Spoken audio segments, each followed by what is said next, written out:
Coffee and Cream on Hail Varsity Radio with Andrew Rogers and Damon Benning. White Cloud is there. White Cloud shoots. Walker save. Florida gets the rebound. Stone a steal. He scores! Kachuk tried to clear the zone. Stone sensed it the whole way like a heat-seeking missile. Knifed the puck out of the air. Rips it upstairs on Bobrovsky. 1-0 pitch on the way. Swung on the fly ball to right field. Going back now, Smith. Smith's at the wall. Grand slam! Grand slam! Rosario with a huge homer, and the Braves take the lead. 2-2.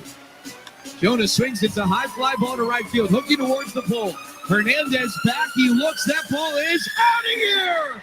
Off the pole! Jonah Hunt just barely sneaking it in fair territory. A 3-run home run, and the Rangers lead 12-0. Bam, straddling the three-point line. Thought about putting it on the deck, gives it to Robinson behind the screen. No look at a three. Into the corner, Butler rises, hand in his face. Triple, yes! Jimmy Butler hits the three with 6:50 to go. 7 seconds to shoot. Lowry runs, KCP through a screen. Hits the rolling Adebayo for a two-hand stump.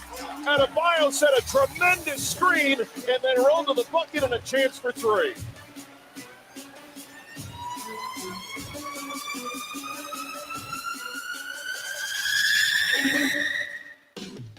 Hey, good morning. Coffee and Cream in the morning on Hail Varsity Radio, powered by Currency. Damon Benning, Andrew Rogers, back on a Monday. Happy to have you with us. More construction going on in the parking lot outside. We were forced to park in the back again. Although they started creeping back there a little bit. Yeah, there was some concrete. I'm like, and some freshly paved concrete as well. They made this stretch in front of the business, which we're at Hail Varsity Club. Come check it out any time throughout the week, Monday through Sunday. And it just keeps going. Like now it's close to Osaka. It's going all the way down the strip mall. Doing the whole deal. Yeah. I guess you take a couple steps backwards to move forward eventually with construction. Is that how life goes too? Well, I don't know, man. It's just like as a business is trying to stay for profit, you want as little inconvenience as possible, right? Because we've already seen where location. So what about inconvenience? There's a lot going on. Yeah. Good news is they patched up the part closest to us. So selfishly, HVC is looking okay. Selfish. Yeah, we can get some people in the place of business for lunch today, probably into dinner. But yeah, it's a long stretch, and that's not a job. Like, to be honest, that's real labor. Kudos to the people that do that job. That's not a job I want to do. I'm very because I've always had early morning jobs. So every time you go to like the gas station or wherever, like I always joke, and I think I've even said this on the show, like. You see people out going to work. Oh, yeah, that's a little musclehead that do like real. Should have seen him on Friday. He was wearing like a compression shirt. I'm like, oh, DB would have had a heyday. Fresh and painted on. How was our guy Herbal Essence? How did he cut his teeth? Herbal Essences actually is I was corrected. He was great. What was that? Multiple shampoos? Or? Yeah, he's like I bought that once. I think it was Botanical something or another. Was Bath the and Body scent? Works? No, regular store. I've been in Bath and Body Works since I don't know, in some 11 or 12 now. Maybe. Days, minutes. Tim hasn't sent me anything. Well, good morning. She's having a party back there with the super loud music. I forgot we're on camera. Yep. Whoopsie. It's just a minor slip. Yeah, so we didn't get out until I think it wasn't terrible, probably on the way home from the hospital by 10:40 maybe. Okay. But so he was missed first. the majority of the show. He was at the beginning. He was first up at 6:30. That's awesome. So like I mean, get in, get out on a Friday. We had to check in on, and yeah. I couldn't remember what you were doing. And like at first, I assumed that it was football related because I'm like, oh, I know, like he'll be doing some camps. That's July, yeah. That's so July. I knew that was coming up, but then I'm like, I don't think I'm right. And he told me, and so I didn't want to sound like I don't listen because sometimes I don't listen. Yeah. and it's a real problem of It's mine. okay. I get I'll that. admit it. I get I'll that admit at it. home all the time. He's sitting over here sometimes after the show talking to me, and I go, "What?" And you're like, "Yeah, I'll see myself out." Yeah, so I missed the bulk of it. Mm-hmm. And then I realized exactly what you were doing whenever I saw the photo. So I'm happy he's doing well. Oh, he's good. He'll be back. And you had a good weekend too. Was Zoe turned 6, 5? 5. 5. Yeah. I saw she put her own candles on the cake. Yeah, she's wild. Did she light the candles herself too? No. But like it's like I don't know, something about her. We like impromptu went to my mom's to eat, and just small, like super quaint. Boys were were at their respective other residences and stopped at a place we thought would be okay. It's my mom likes this place a lot. And 4:45 pick up quick, right? Trying to get in. Didn't get out of there until like 5:10. 8 quick. Came back home probably, I don't know, 7:15, 7:20. Did not feel so good. Did not feel so good the rest of the night. Won't ever be going back to the said place. Ever again. And I met a cool guy in there too. He was waiting. But he was asleep when I got in there, so I knew he'd either been there a while or maybe it could have been a condition. Turns out it maybe was a little bit of a condition, because he was asking me about Nebraska, and then he was asking me about the heat. And he says, "What's going to happen tonight?" And I could tell audibly, like,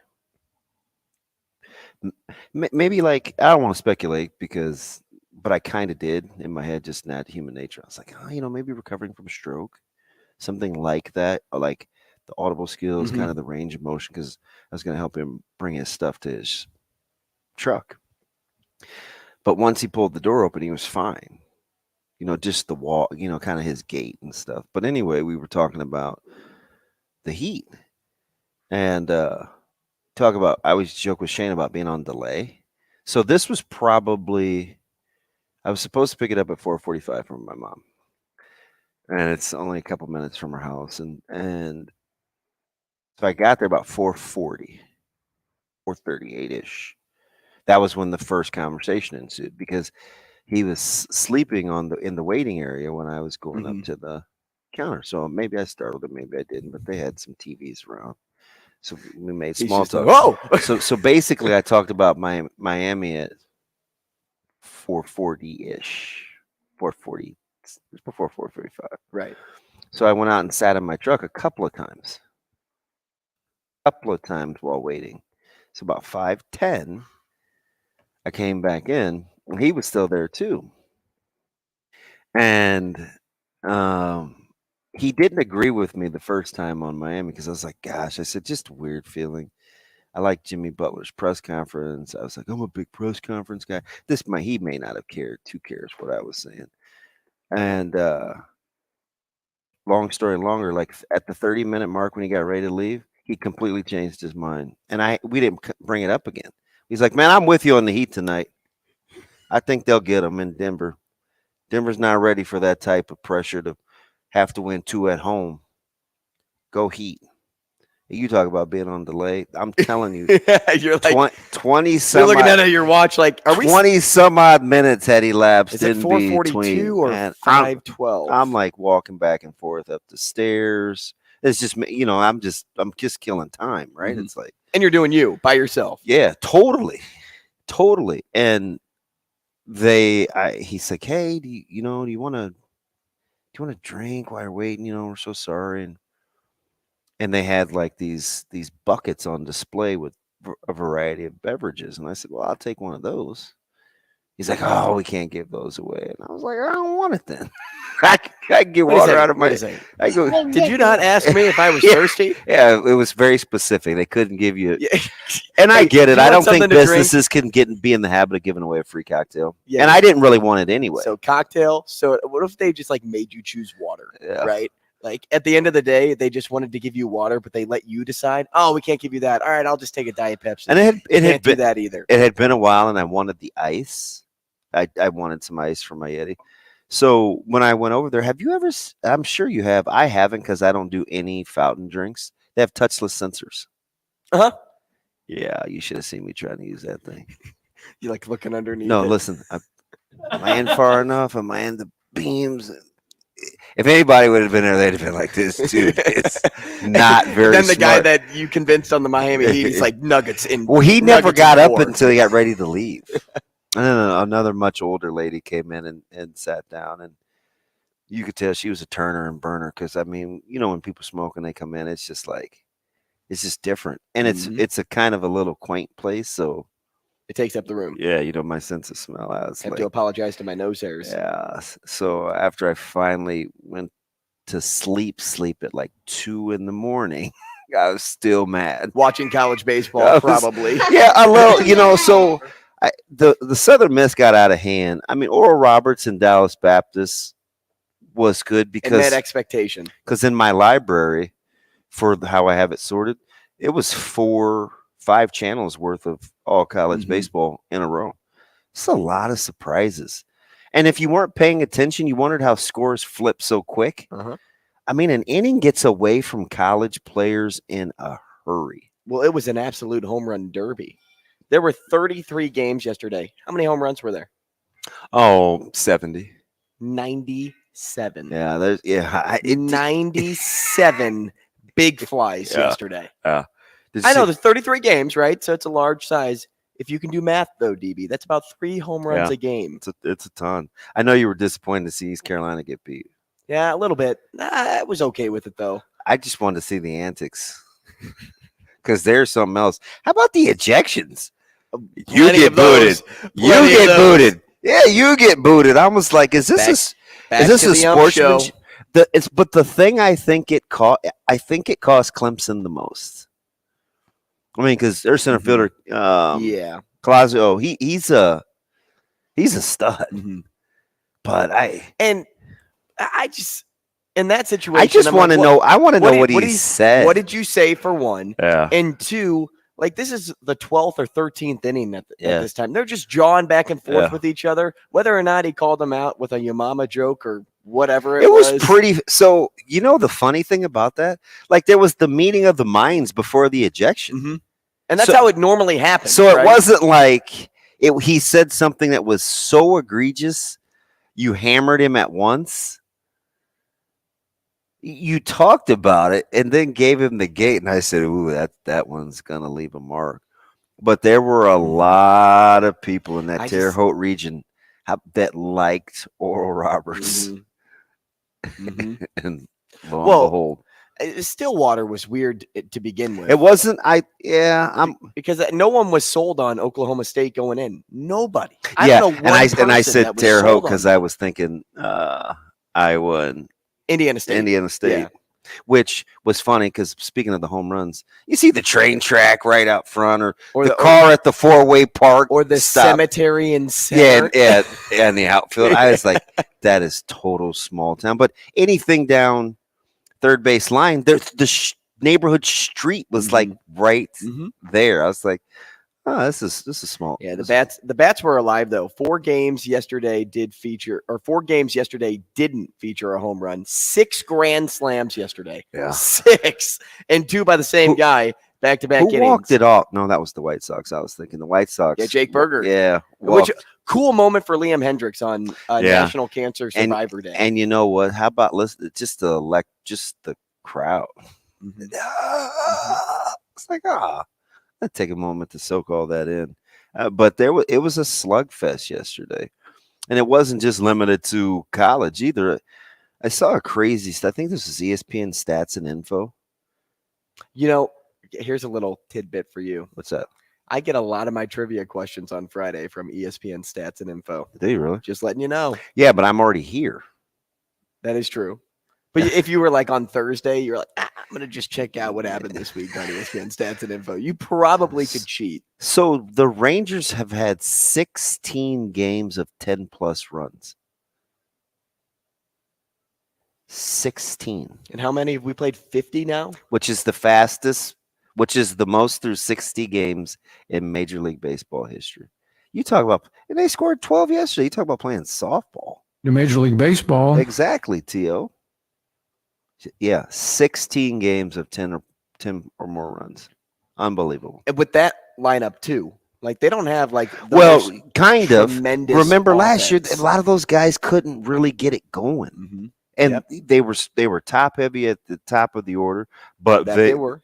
And the other ridiculous stat, just the way you drew it up, right? Marcus Stroman tied for Major League Baseball lead in quality starts. Mm-hmm. Yep, I have that. He has 11 quality starts. This is a guy that was when you could get him. Looks like in the guy trade that market, played Jack Reacher. Little bit. When you could get him in the trade market, it was like, okay, like he's going to be a difference maker for your team. Instantly became like a 3-starter for you, maybe a 4. Yeah. And now he's back to Marcus Stroman ways, or at least the Toronto Blue Jay of old. Good for him. Now, I like to see little guys just pump like that. Well, I'm back to the Rangers game for one sec. You know what absolutely drove me crazy about that game? What do you think it was? And I am such a nitpicker. Like I will just like I call it principle. One little thing. Something to do with the jerseys? No, but it was the camera angle that they were showing us throughout the game. Well, I'm like that too. I don't like that overhead thing that gets on the little string. Out. That gets on the string. It's like the aerial view. I can't stand that. I'm like squinting to try to see if the ball is even close to the strike zone. I'm like, I'm trying to spam my PS4 controller thinking that I like changed the view on the show. Like, you're just pressing every button to try to get it to change back. I'm like, hey, TD, technical director.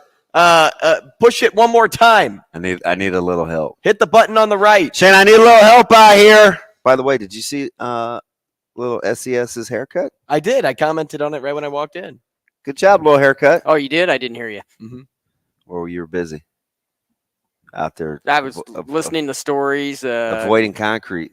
Parking lot stories, house stories. Oh, gosh. Bats were alive on the baseball field. Not in my house. Yeah, I just don't understand that. Dude, it was bad. I want to know where that. It was bad. It was bad. How about me guessing when you said, hey, guess what's in the trash bag? And I said, I don't know, something dead. And you would have guessed probably dog doo-doo. Yeah, because it was outside. It was outside. I think I got some audio of Andrew. What did you Yeah.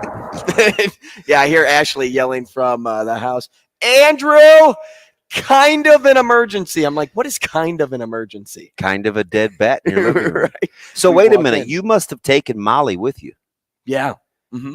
Okay. So she walked in first with Ashley, and she immediately grabbed the collar. I'm like, geez, motherly instinct to like hold back. Because Molly would have ate that, but would have ate the dead bat. Just would have. And I probably should have just let her do it because then I wouldn't have had to deal with it. But I didn't know if it was dead. What'd you clean the floor with? Dude, Swiffer, vacuum, Swiffer. That's how it went.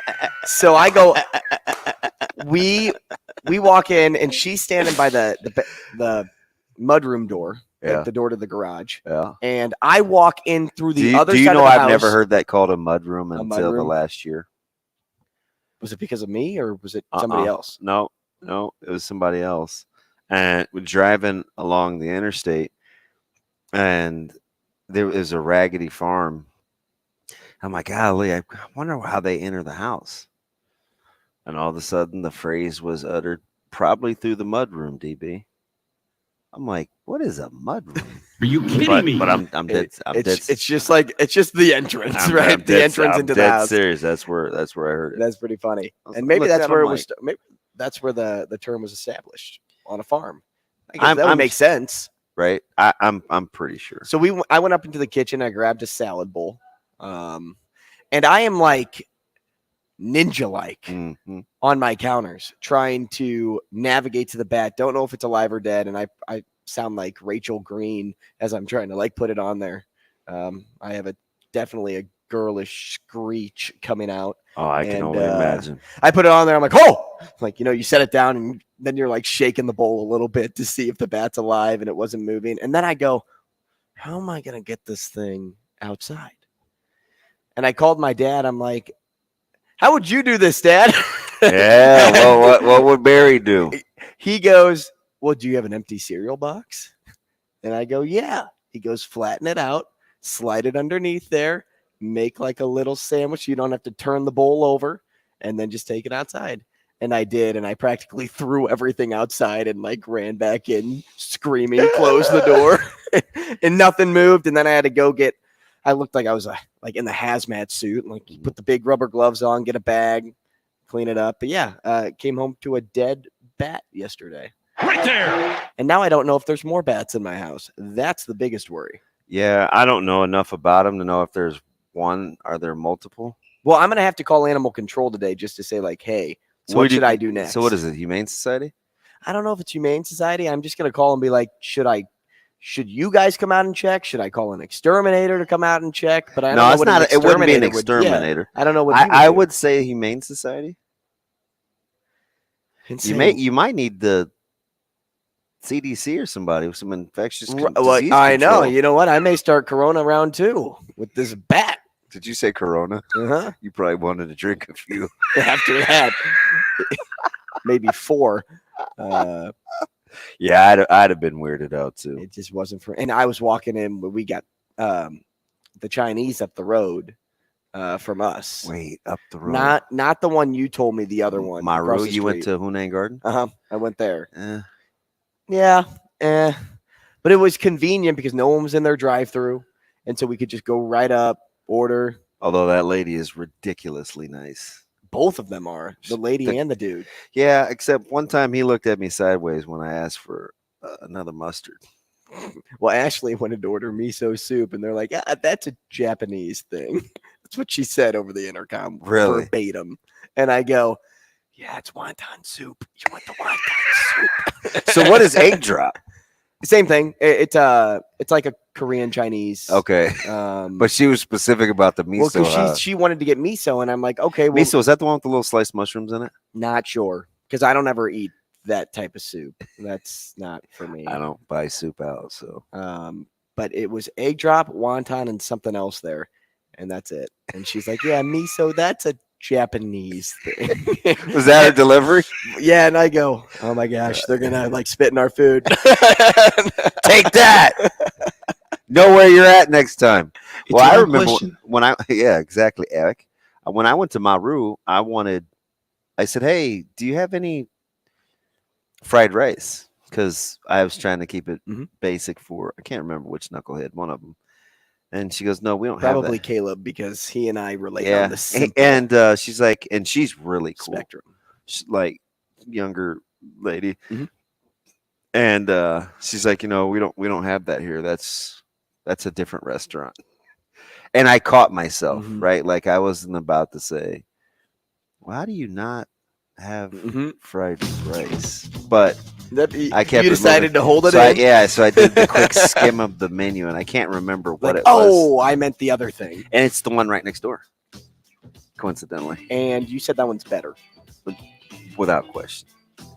But it's a different type of. You're not going there to get like basic Chinese food. It's like Korean barbecue and sushi. It's a totally different. And she likes sushi, so we can go check that place out. Listen.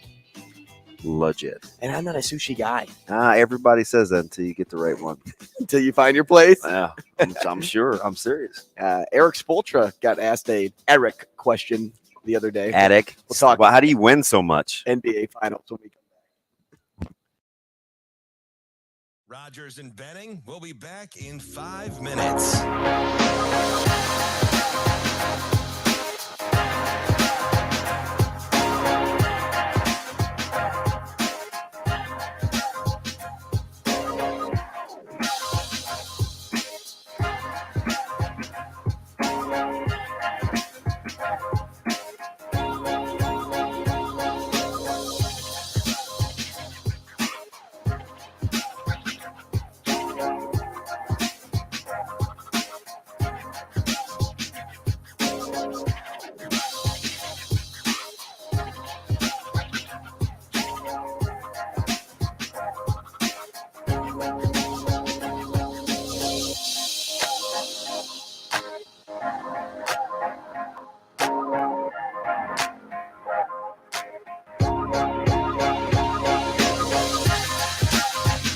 Rogers and Benning will be back in 4 minutes.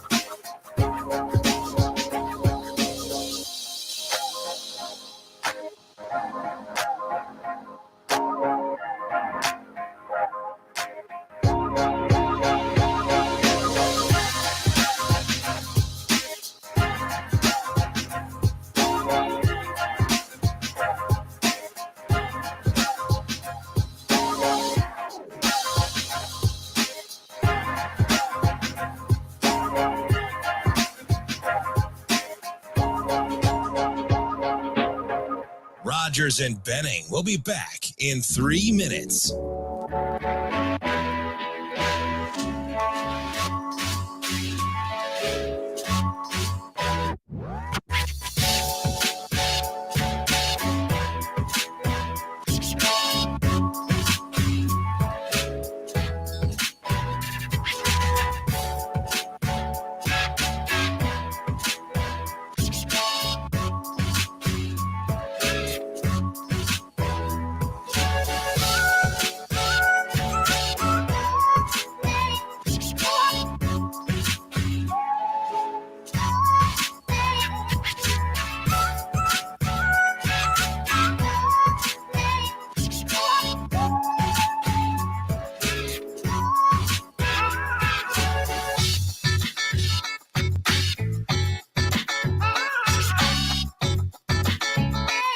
Rogers and Benning will be back in 2 minutes.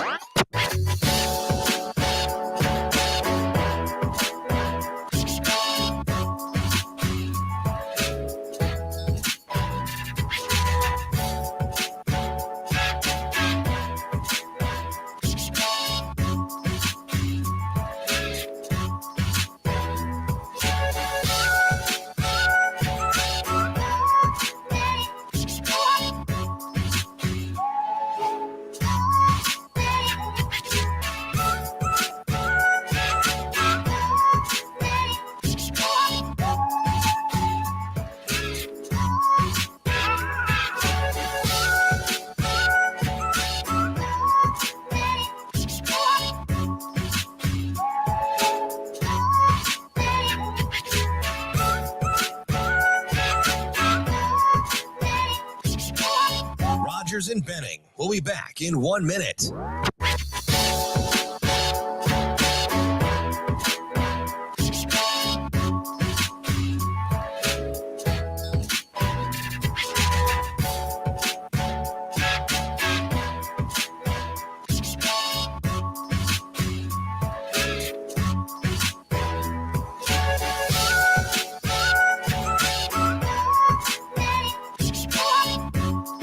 Rogers and Benning will be back in 30 seconds.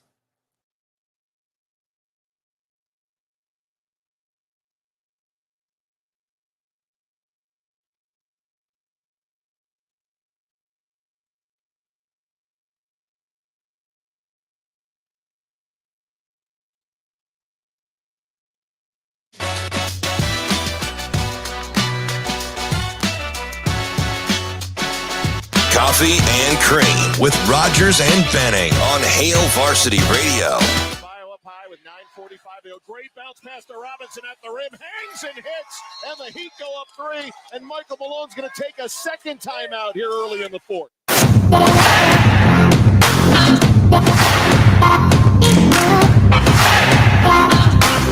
Hey, welcome back.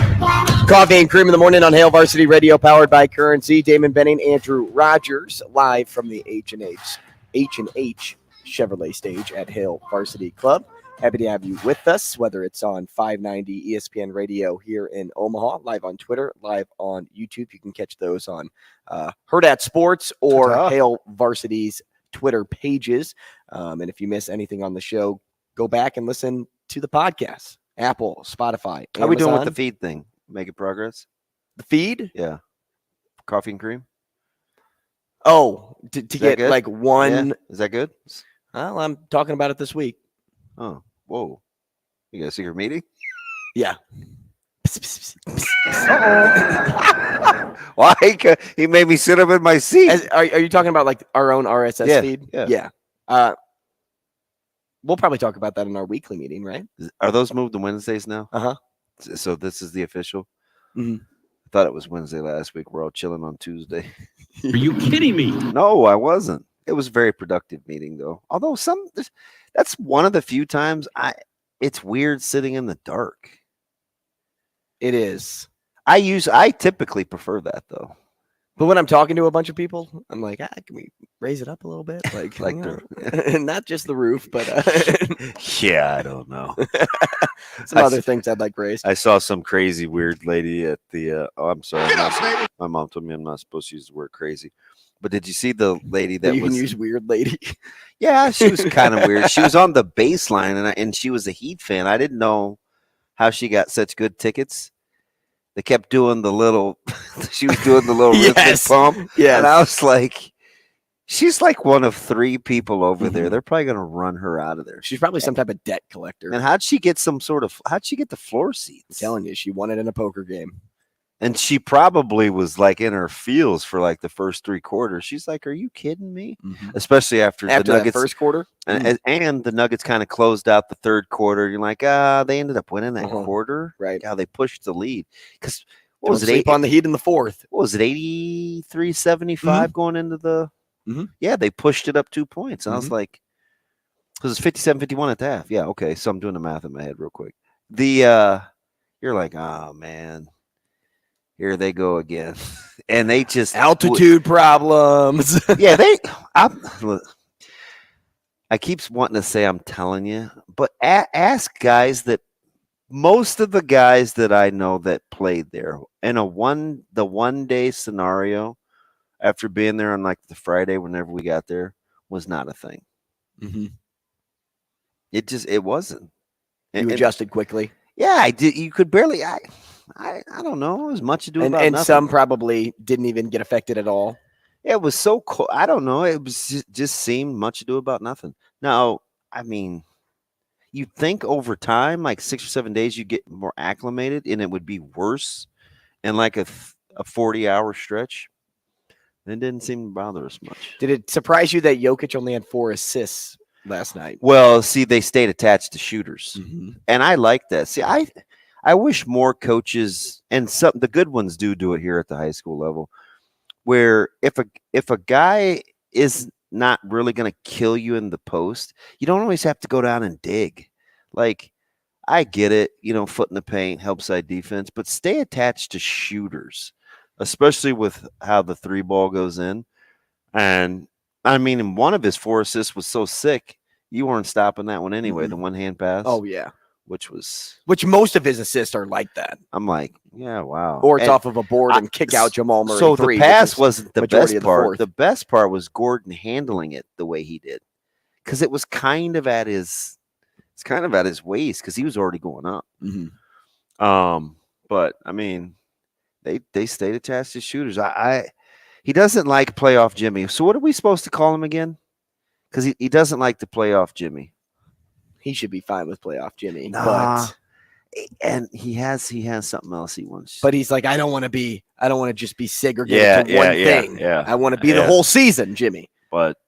And he showed up, and I knew when he started getting downhill right away in the fourth, I was like, oh, this might be interesting. Jimmy's here again. This thing might get interesting. Yeah, his jumper was super wet. Like, how about some of those phantom calls, though, in regards to like defending a 3 or swiping behind a guy or beating through a screen? Like, the whistles were going last night. And I'm like, huh. You felt like some sort of conspiracy theory was in? Well, this was majority of the game, so it wasn't just like the fourth quarter. So I don't want to say that I have that, but now that you put that in my mind, now I'm going to go down that rabbit hole. How about roll guy? Like, so Vincent and Martin are they just good players? Because you're not supposed to play like that on the road. Right. Oh, allegedly. Right. We got a series. But Martin didn't really even play very well. No, but it was I thought it was the little things. Yeah, Strus came out lights out from 3. Yeah, I don't know what Max you guys were clowning from game 1, but this guy's pretty good. That's almost like what he was saying. That's like the Heat, though, right? Every game you're going to point out somebody that's like, this guy's pretty good because we sleep on the Miami Heat. You look at Denver's roster and you're like, you kind of take it for granted. Oh, they have Jamal, they have MPJ, they have Caldwell Pope, they have Jokic, and they have this team. And then you look at the Heat and they have Jimmy Butler and everyone else. And so when one player goes up, Vincent, he had 23 points, he's leading scorer. Is he pretty good? And quietly, Denver's only averaged 106 a game. That's it? 108 and 108 and 104. They won 104-93, and they scored 108 last night. That's how – that's for that team. Well, you'll take it. Because there's sometimes when they're on offense, you're like, God, it feels like they scored more. I'll take it. Well, that's why I'm like, that's it? You keep that thing in the low 100s. That's where the Lakers had to keep it, and they couldn't. Fair enough. Yeah. Let's go to line 1, Shane. We'll talk NBA Finals with our good friend, Michigan Lance on the phone. Lance, what's up, man? Good morning. He's back. Hey, good morning, fellas. What's up, buddy? Welcome. Yeah, Shane, you can play my theme music, Mace, the remix of "Welcome Back, Carter." Hey, we can't play music on this show. I know. Sad that's why I face. had to point that out. Real Sad quick. face. Hey, how am I supposed to feel watching the women's softball World Series, right? Mm-hmm. And good on Utah Utes. I've been watching that since summer of 2005.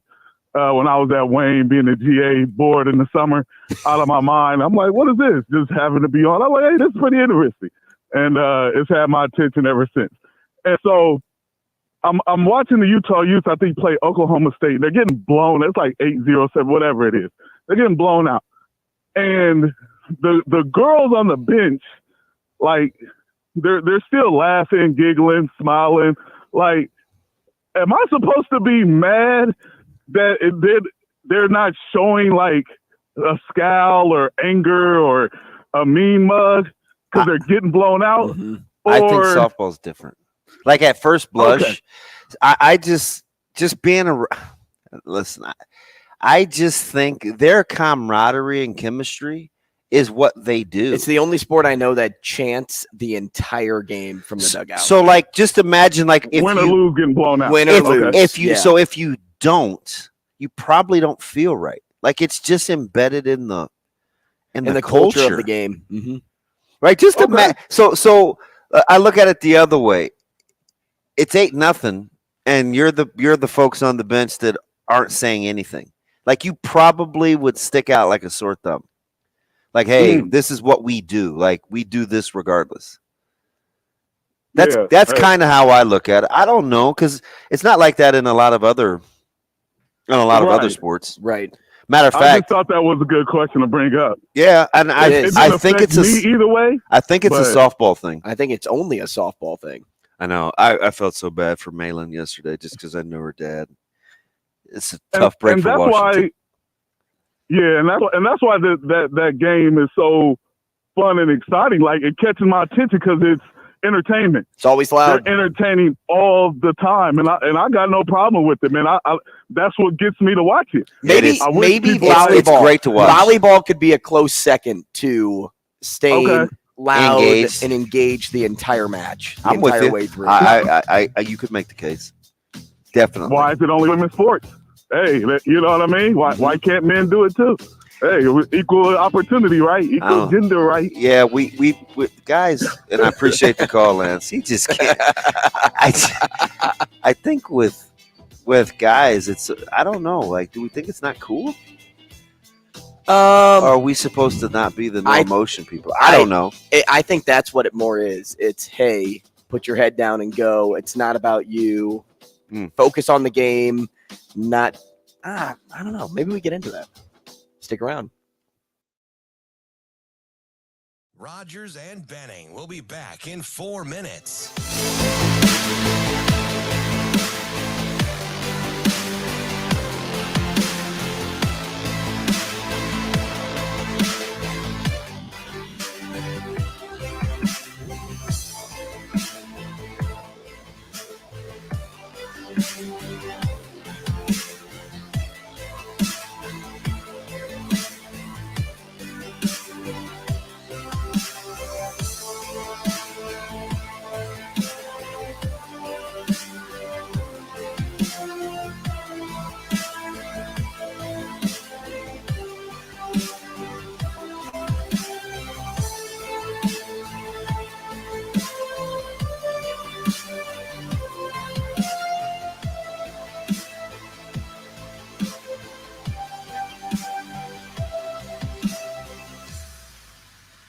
Rogers and Benning will be back in 3 minutes.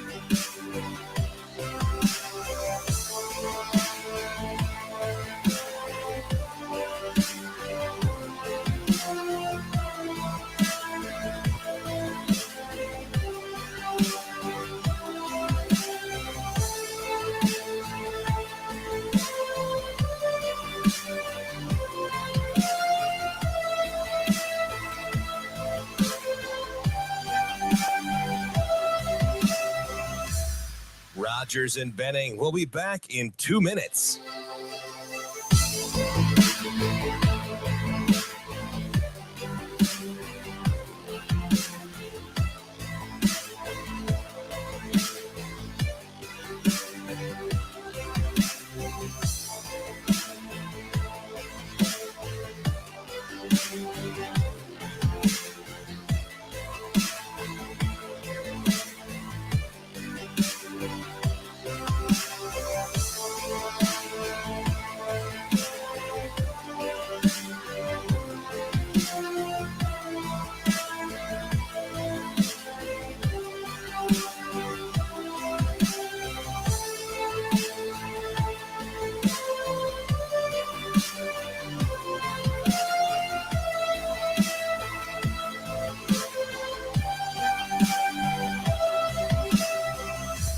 Rogers and Benning will be back in 1 minute.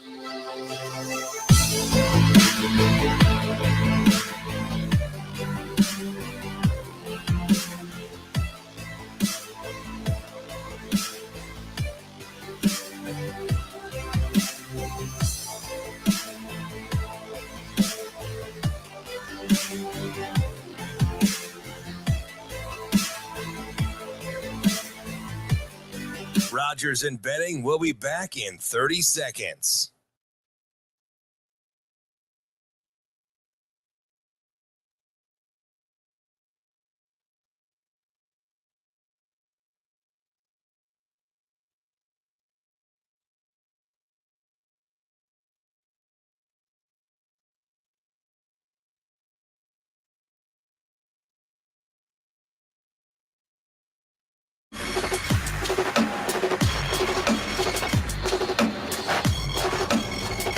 Coffee and Cream with Rogers and Benning on Hail Varsity Radio.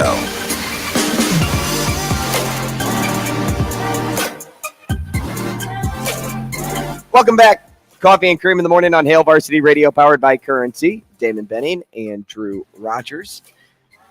Ken on YouTube, not to stereotype, but I think women are more positive generally, especially around other women, or they are better at faking it and wearing a smile.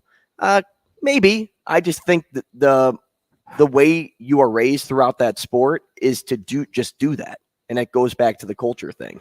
It's instilled at a young age. Hey, we're cheering.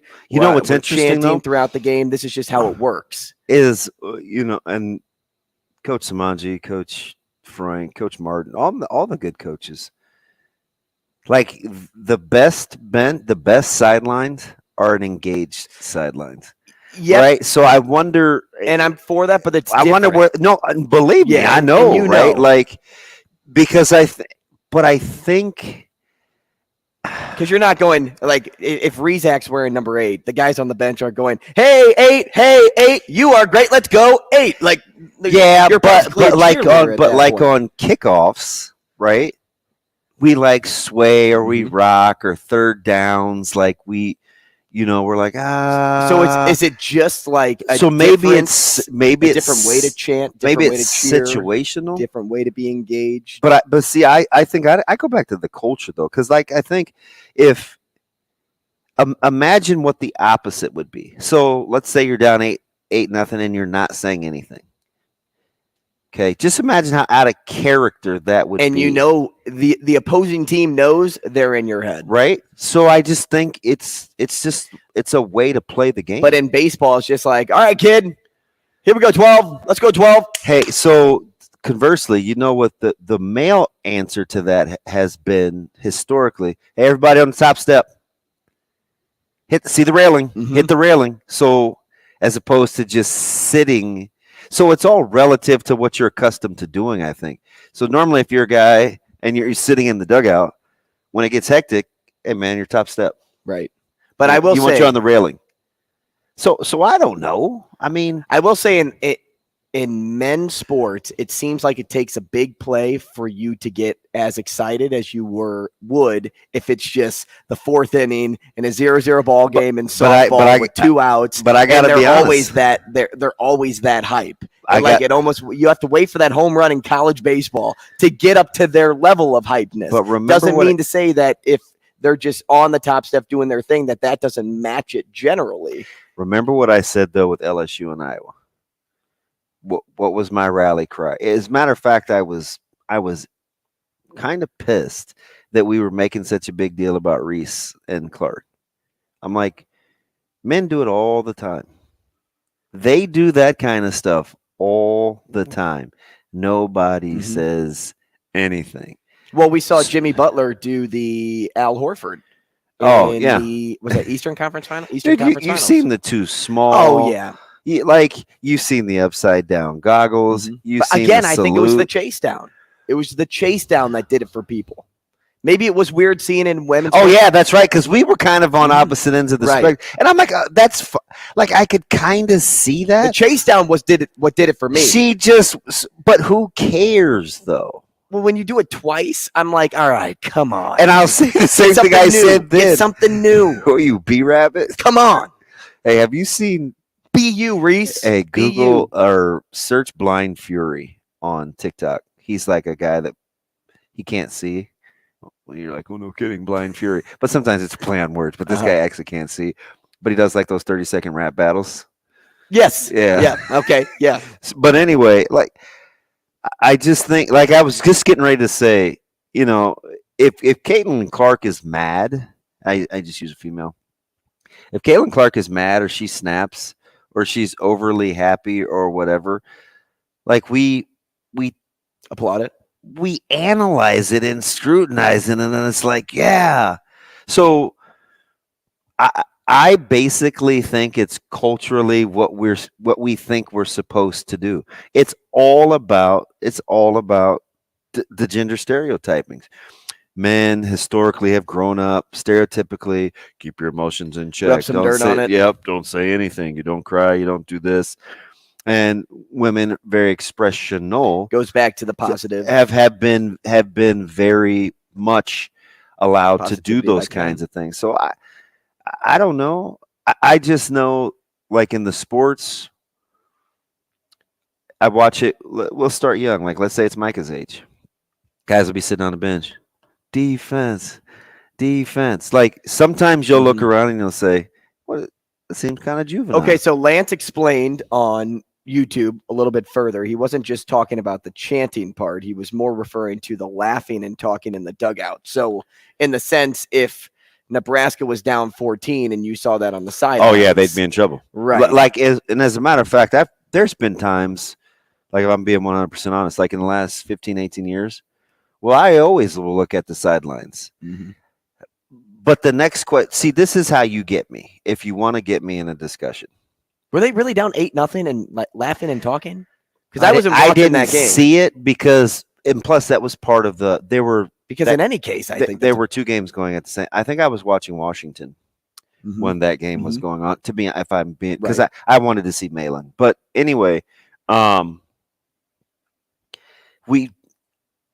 I always gauge how you're processing what's going on around you. Because if I'm being 100% honest, and you want to get me to say, well, what's the alternative? If you're saying this, well, kind of like in the meeting, right? Well, what do you suggest? I would say basically how I want it is I want you I want you engaged for the sake of not just being engaged. I want you knowing what's going on. So whatever that looks like, that's what I want you to do. So if it's 41-0, right? And I've been in a few of those, right? I remember we lost by 70 once. Like, I want you engaged. Oh yeah, Burke hung. Yeah. Oh yeah. It's Lamanji too. Anyway, I'm sure that is a constant reminder of let's not let this happen again. Right. Oh yeah, I wasn't. Yeah, it's all good in the neighborhood, but I want you engaged. So if you're laughing and carrying on, I don't want to get in the devil's in the details, right? So I don't want to be in the minutia of were you talking about what you had for breakfast? Was there, was there too much grape jelly on the toast? Like if you're still engaged, I'm not sure I'm critiquing that. Mm-hmm. Now I know how it could come across, but remember, I'm not a guy that thinks optics are when you use the word optics, it's an excuse. I think optics are just a word people use when they don't have enough information. So people say, "Oh, well, the optics look bad," and I'm always like, "Well, what was the context of what was happening?"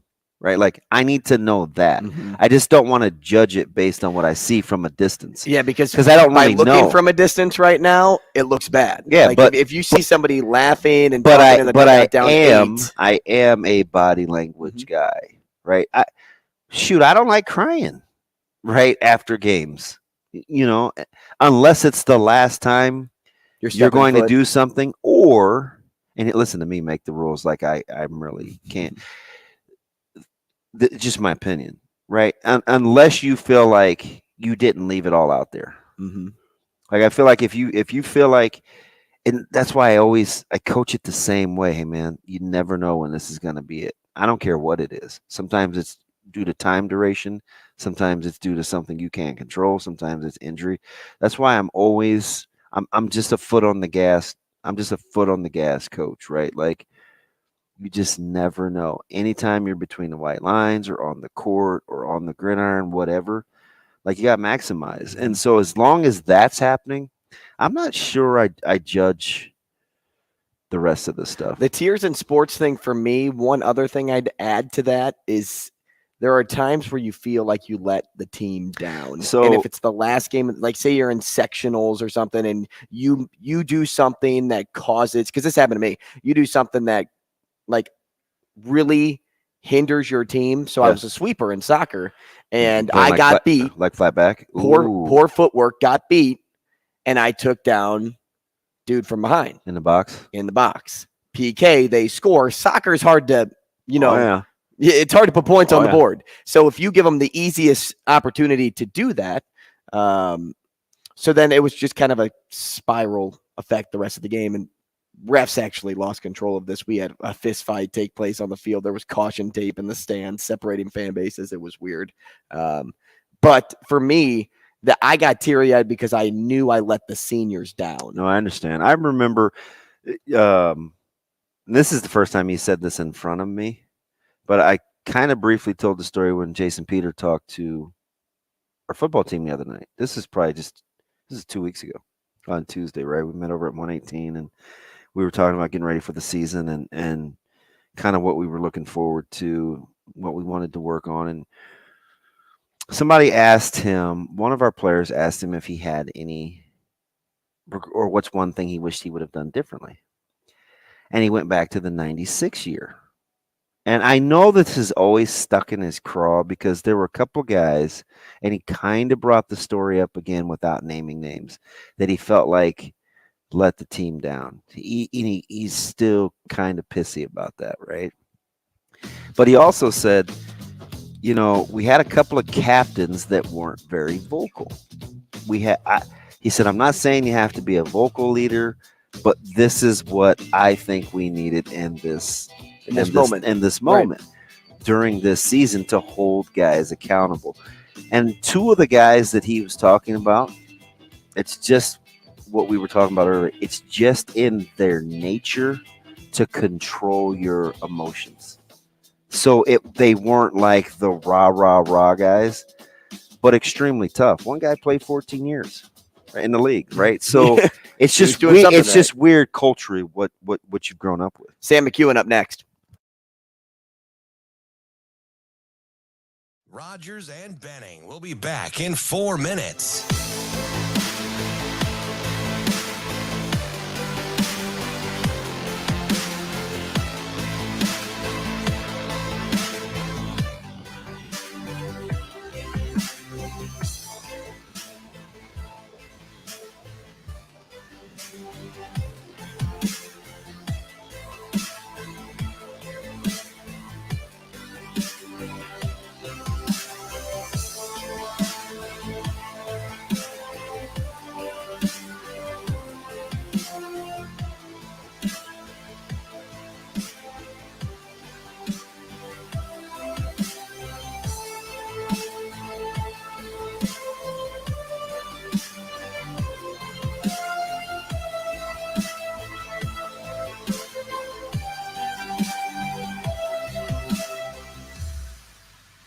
Rogers and Benning will be back in 3 minutes.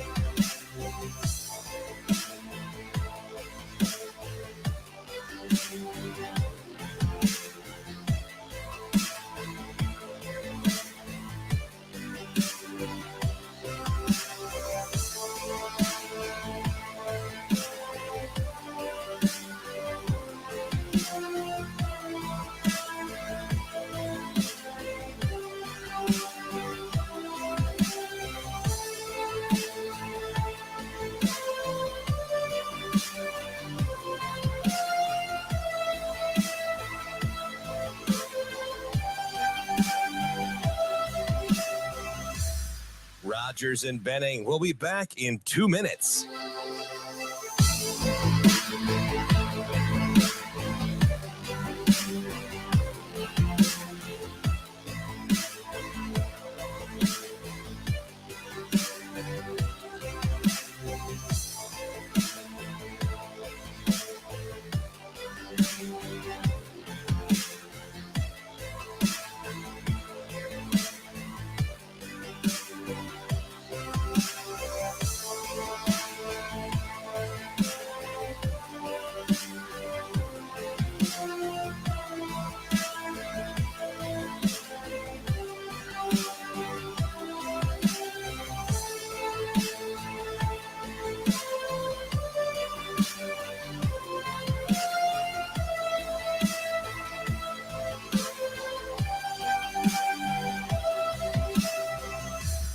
Rogers and Benning will be back in 1 minute.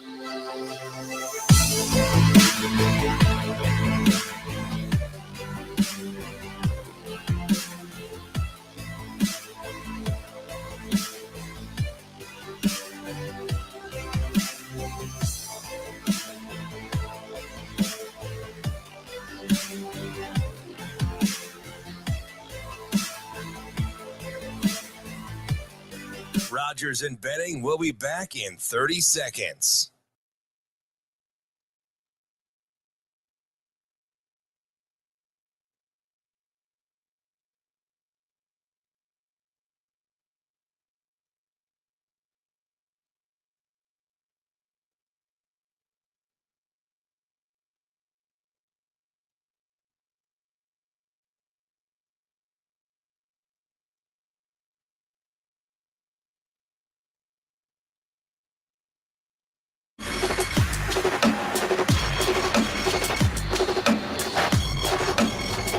Coffee and Cream with Rogers and Benning on Hail Varsity Radio.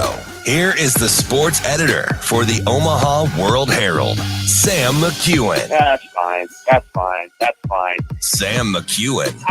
We're gonna throw the ball, and you just stand back there and throw it where you want to go. That kind of thing. Sam McKewon. Are you guys going? Sure. Now, Sam McKewon.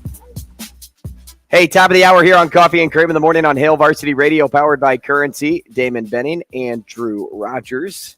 As we always do, we have a great lineup of guests. Brady Oltmans waiting in the wing. We have Michael Lee at 9 o'clock. But before we get to either of them, we always kick off Monday with Sam McKewon, sports editor over at the Omaha World-Herald, at SW McKewon OWH on Twitter. Sam, good morning. Good morning. How are you? Good morning, man. Did you stay relatively dry, or did the old yard get the much needed waterfall? I think we got 2 inches down here. So yeah, it got That's wet. good. You made up for it in a hurry, right? Yeah, that's right. So yeah, it looks a little gnarly today. It looks like rough from the U.S. Open. So we're gonna have to. But here's the thing: if you mow too much, then it grows real fast, and then you're mowing even more. So you have to, you gotta be judicious in May and June. So trying to be judicious about how often I mow. Sam, you have no idea how much you're talking to 2 knuckleheads who constantly talk about their grass. So this is totally in our wheelhouse, and believe me, we know very little. We just know that we talk about grass and how to take care of yards all the time. Well, that's good. I don't know that much about it either. I'd have to ask my dad. He knows a lot. So yeah, I just pull out a mower every so often and mulch about, but I'll probably get that done today after whatever happens today in the sports world. Sam, yeah, let's talk about I guess just what's right in front of us. It's camp week, camp month. You had official visits over the weekend, some pretty big names, and every reaction is relatively the same. Players fall for Rhule, they fall for the school, and they fall for just the passion of football in the state. But my question to you is, when will we know those qualities are enough to fall for a football team that hasn't won? Outside of the fact of the obvious, wait till they commit, and then you'll know that they fell there. Like, when will will there be a day where we can just say that's enough to sell the place? Well, Nebraska's always gotten kids based on the things that you just mentioned. Nebraska's facilities, even though they're a little old, are generally palatial, and they have a great support system. And so when you come to Nebraska, especially kids who aren't from the Midwest, they come here and they're like, wow, I mean, this is really, really well done. And man, they've got their academics and they got all their ducks in a row, and it's really impressive. And so they'll always get a couple of kids based on that alone. I'll give you an example. I think Riley Van Poppel came to Nebraska last year largely based on that. Mm-hmm. I don't think it was, my dad, no. And I don't think it was, this is the best team I could play for. It wasn't. I mean, he could have gone to Michigan. So I think a lot of times what will happen is kids will get here and they're like, man, I really like this place, and this is the place for me. They treat me like a king, and they do. So, hopefully what happens is eventually the players, reciprocate and turn that great treatment into winning. And I mean, when I say it's a balance, it's truly a balance, and it's something that I know on the men's sports side of Nebraska they're trying to figure out. They're trying to figure out how what appear to be pretty darn good recruits or pretty darn good players can't win. And they're treated really well. So, you can't sit there and say, well, the resources aren't there, and if only we had this. That is not the issue. The issue, and some of the things that get bandied about, are the players treated too well? Do they understand, what they've got to do in order to do X, Y, and Z? So Nebraska's always going to recruit well. They're going to get recruits out of this weekend. I know Mario Buford set his decision date. I would expect him to come to Nebraska. They're going to get a few other guys that they just host. The question is, do those guys translate into victories? Sam, kind of off topic, but on topic, globally speaking, where do you come out kind of deciding between Ted Carter, kind of the involvement? We've had the sit downs, the round table, the university system, the powers that be, kind of directly being correlated with the athletic department. Uncharted may be kind of a strong term, but do you get the sense of urgency on why Carter may want to be so closely connected with what's going on in the athletic department? I believe there's a belief that there's a correlation between the success of Nebraska athletics, specifically Nebraska football, and interest in the school. So enrollment at UNL is down. There once upon a time was a goal to get to 30,000 students. They're nowhere near that. It's gone down. Enrollment has gone down since I think the peak, and I can't remember what year, 2014 or something like that. Now, there are reasons for that are unrelated to UNL's practice or handling of anything, but nevertheless, it's a concern. Obviously, there's a budget crunch. They're gonna suggest a tuition hike as a result. So I think there's a relationship between the front porch of the university. And to be clear, and I kind of put this on Twitter a couple days ago, UNMC is now probably the front porch of the University of Nebraska system. It might be post-COVID, and it's valued the Big Ten is considerable. Anybody who says Nebraska's going to leave the Big Ten does not understand the Big Ten's value to UNMC and vice versa. So now, but you want the athletic department, you want Husker Athletics to be a front porch, and it isn't. I mean, it is in some sports, I suppose. It's certainly become that in track and field in short order because of the head coach that they hired. But it's not in football and men's basketball and baseball. And I know Carter did an interview with Tom Chattel a couple weeks ago. I know he did one with Tip here recently, and I think there's just a feeling of, and this is true when Hank Bounds was there, of like Nebraska athletics needs to be in the right place and things need to be aligned and they need to be successful in order for the University of Nebraska-Lincoln to maximize its potential as in terms of its enrollment and impact across the state. So I think there's that reason for involvement. I think the new UNL chancellor, chances are good that his part of his job is to focus very intently on what's being done on UNL's campus, and not necessarily getting caught up in athletics. I know there was frustration back in 2014 when Bo Pelini was fired. The Regents didn't really know beforehand. They didn't like that. So obviously, if you control the president and the president has to sign off on hirings and firings, then you have a direct line. Whereas there had long been sort of a separation where the chancellor of UNL controlled those things and didn't really have to tell the region. So I think that's part of how these things are all set up. I don't know. I mean, I'm sure it'll pass, the whole thing with the president being the direct oversight. I don't know that it'll be a unanimous vote. I think there's elected regents who really don't care, right? Nor do they have to care about Nebraska athletics. They're like, why are we concerning ourselves with this? So there may be a vote that says, I don't really care about this. But we'll see. I'm sure it'll pass, but it may not be unanimous. I don't know. I think it's one of those things that's a passion for a few regions, but maybe not all of them, if that makes sense. Sam, you wrote a nice piece about the SEC sticking to 8 conference games instead of 9, and it's something that we talked about on the show on Friday, so it's a good chance to kind of reset that with you now.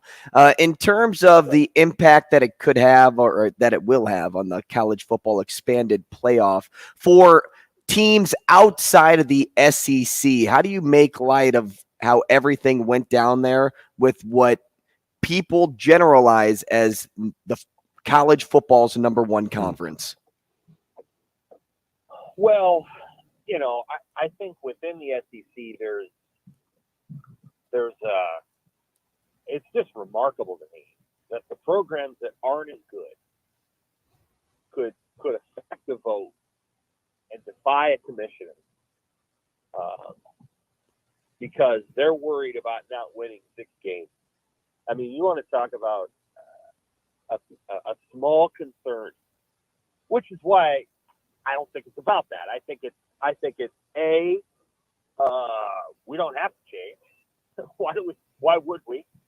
and B, they want to see if ESPN will give more money. I mean, and that's, Wow. I'm sure ESPN's like, are you kidding us? Are you kidding me? What? We're going to give you more money? It's like, but they might, because I think the SEC is going to play.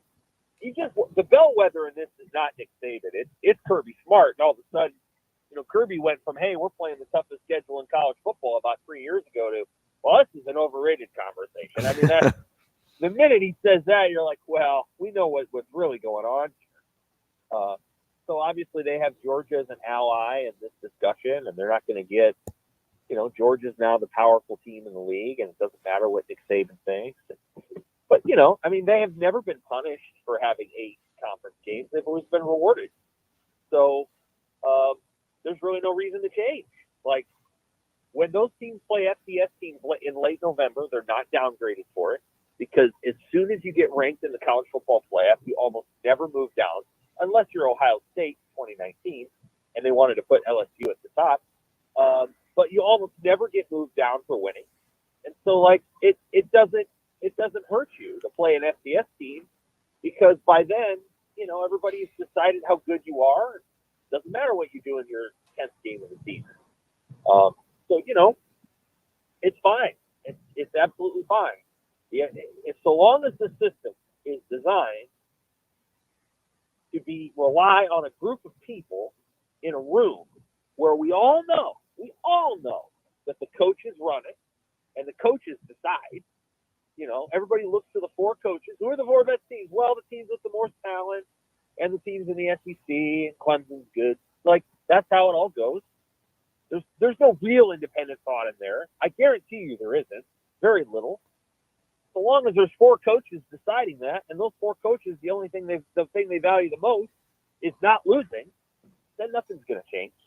They're not going to do anything. They're not going to have a formula that alters that. So I don't know why the SEC has to change. I don't think they will until they're forced to by the committee. Sam, along those lines, in terms of the revenue and the richness of the TV contracts with the SEC network, obviously being a part of what the 4-letter network is doing, you're saying that the SEC is not excuse me, because the commissioner's working on behalf of the schools, right? So if the schools are basically saying we're still making more money than everybody else in college football, we're playing one less conference game. Without that conference game, we don't need the inventory because we're putting ourselves in a position to play for championships. The Big Ten, on the other hand, says, okay, I'd rather make that money from TV and keep the TV inventory in-house, play the 9th game, and have the 14th team in the conference be closer to the 7th team in the conference fiscally, as opposed to having a chance to play for a championship? Is it that easy? Yeah, I mean, I think, because they're still making more money than the Big Ten playing one less conference game. Right. Yeah, I mean, and they don't have to put their team in harm's way. I think it's a sucky way to do it. But that's right. Like, I think it's. I mean, it's a sucky way in a sense. Like, I don't. Like, I understand that there's somebody sent me over the weekend in response to the column, would you rather play this schedule or this schedule? And I think the schedule they sent me was South Carolina. And it was like, would you rather play South Carolina's schedule or Nebraska's schedule this upcoming year? And the reality is South Carolina plays Georgia and Clemson, and Nebraska plays only Michigan. And so, like, what you're doing is you're like, well, what you're boiling it down to is, who are the 3 best teams on your schedule, and are they better than the 3 best teams on Nebraska's schedule? That's how people think about those things. And all I'll say is that conference teams know you better, and so, like, you're more liable to lose a game that you wouldn't lose outside of conference in conference, because they've been studying you for 5 years, and the coaches are there, and all those things. And so, like, it's more likely that if South Carolina had to add, say, playing Vanderbilt or Missouri or something, they already played Missouri, but if if they had to play, somebody from the West that they don't normally play, chances are good they would more likely lose a game or two than to play Wofford or whatever it is. And so, absolutely. I think the SEC has found a way to do this. I think they care about winning in a way that the Big Ten does not. And it informs, and to be clear, I think the culture of football in the South is just different than the culture of football in the North. And so, Michigan is a program that I think has started to catch on to this stuff, but I don't really know that Purdue football or Illinois or Indiana cares about it the same way South Carolina does. We're not talking about the top teams, but we're talking about the mid-tier teams. And so, that's the way the SEC rolls. They're trying to protect the number of teams that go to bowl. Okay, so how much of it is our fault in the media for the narrative, right? Because there were 7 teams in the SEC last year with a losing record in conference. There were only 4 teams in the SEC of the 14 with a winning record, meaning above 500. Right. But we keep saying, well, it just means more. It just means more. We're not necessarily saying they have better teams, do they? Because I'm not so sure A&M or Auburn or Arkansas. We just watched Arkansas go to how many overtime games with somebody in a bowl game that we would not necessarily call a perennial power. So it's like, how much of it is we talking about it as though it's something that historically it really isn't. I get the top 3 or 4, or sometimes even only 3, but we talk about the conference in its totality. Right. I think people define strength and weakness of a conference based on the teams at the top. So if Ohio State and Michigan had both won their playoff game and both had a chance to, then I think the conversation would have been, has the balance of power swung toward Michigan and Ohio State? But they didn't win. Ohio State played about as well as it could, and they lost by 1. And Michigan didn't played horribly and lost by 7 or 6. I can't remember what the score was, but but they didn't win the game. So people look at, and how can you deny what TCU did? You can't. I mean, they got embarrassed in the final, but they beat Michigan. They beat them on a neutral field, fair and square. And so, I think people define it that way. That's they used to say this in politics: elections have consequences, and I think, and at the highest level of the sport, they're functionally elections, and they have consequences. And one of the consequences in the case of college football is when you don't win the biggest games, or you embarrass yourself in the biggest games, which has happened a lot. And there's consequences to that, and that's what's happened with the Big Ten. The SEC just does not have to change. It doesn't have to change, and I expect it won't. What I would say is the Big Ten needs to take a page out of the SEC's playbook. Start the season with better football games. Stop playing all of your non-conference games in September. Start the season with better football games or conference games. Near the SEC and start playing your FCS teams in December or November when they've had the crap beaten out of them and they're not physically ready to play. That's when to play them, because they can't really beat you then. They're in the middle of their schedule. Get all the Missouri Valley teams out of your schedule. Don't play them. If that's what you really want to do, then that's what you do. You go. You're never playing North Dakota State again or South Dakota State again. I wouldn't play those teams. I don't know why you would ever give South Dakota State an opportunity to have all these local kids go beat, an FBS team. Iowa was lucky last year that they beat that FCSU. I wouldn't play any of those teams. I'd play the worst FCS team possible. That's how you begin to game the system.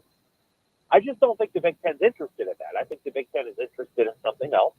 And so as a result. Well, Barry Alvarez was for that for a while. Remember when the schedules were supposed to go a certain way in the non-con? Oh, yeah. And he, Barry Alvarez, he didn't quite learn at the feet of Bill Snyder, but he was close. Wisconsin played Colorado at 2 different times in the 90s and just got hammered. This is back when Colorado was good, right? And I mean, got just hammered. They didn't play Colorado again. They didn't want any part of that. And so he built the strength of his program on easy wins, just like Bill Snyder did. It was a smart strategy. Now, Wisconsin's never won a big game in its life, so there's a reason for that. Wow. When you go and have to play those teams. Well, it's true. Yeah. They haven't. You know, I don't know what their best win is over the last 25 years. Yeah, I guess they beat Ohio State in 2010. They beat Miami. They beat Miami in the bowl game. That was an overrated Miami team, but they haven't won a big game in their life. And part of the reason is they don't go play elite teams. They tried there for a little while. You remember when they went and played LSU and Alabama? Yeah, in the kickoff classic or whatever that was. They didn't win those games. They did beat LSU. You know, Packers field, Lambeau Field. But they don't test themselves like that. It doesn't go well. They didn't beat Notre Dame a couple of years ago. They got embarrassed at Notre Dame a couple of years ago. They don't. That's just not their MO. They're good in November when every other team is beaten up and they can just throw 9 offensive tackles at you. But I think Alvarez did a great job with that. He's got a statue outside the stadium, deservedly so. They did win their Rose Bowls. Kudos to them. He beat UCLA a couple of times. Stanford won. So that's all great. And maybe Nebraska should do that. Nebraska's probably played too. I mean, what's Nebraska doing playing at Virginia Tech? I don't know. They didn't win. I remember the game. They probably should have won, but stuff like that. Nebraska's always been the outlier. Nebraska, and this is true of Trev Alberts too. He wants all the hard games. He'll tell you that. Nebraska needs to be playing USC and UCLA. Iowa's going to get 3 protected Big Ten opponents: Minnesota, Wisconsin, and Nebraska. And Nebraska's going to have 1, Iowa. And Nebraska's going to be open to going and getting, having to play Michigan, Penn State, Ohio State, USC, UCLA. They're going to play all those. They're going to be more open to playing those teams than Iowa. And Iowa's just going to be, no, we're going to protect our 3 rivals because we get to be Iowa and we have trophies and we have to maintain those. And Nebraska's going to be like, we'll go out and play at UCLA or USC in September. Sure. That's Nebraska. And you kind of love Nebraska for being that way. Sam, good points there. We appreciate your time this morning, as always, here on Monday. As always, you have a great rest of the week. Thanks, Sam. Take care. Sam McKewon. Gosh, does Nebraska want an easier schedule just so that they can be I remember as relevant? I remember, was it a cover of Sports Illustrated? It was something about Nebraska won, and it was not the Big 8. They called it the Big 2. Mm-hmm. So at some point we say that, but it always comes back to bite them, it seems, when it comes to schedule talk. Right. And last year it didn't matter who you played. So we'll take a break, come back with more Coffee and Cream. Rogers and Benning will be back in 5 minutes.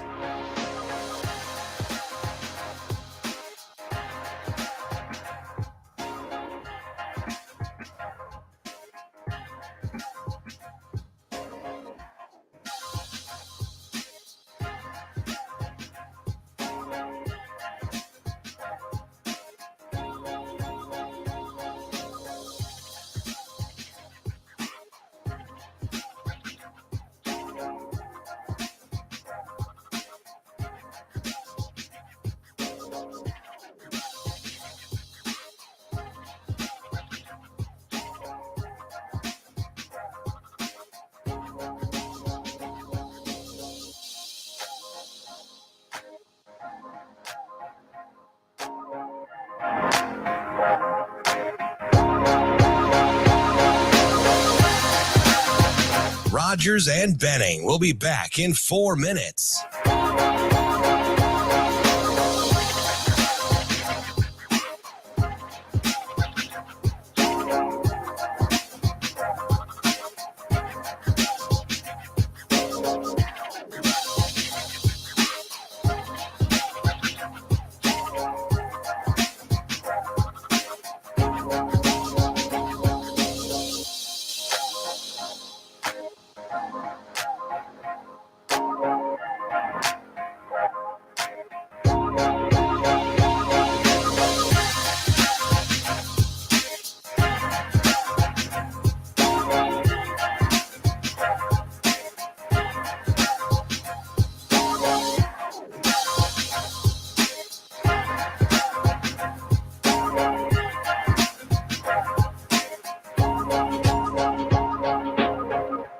Rogers and Benning will be back in 3 minutes.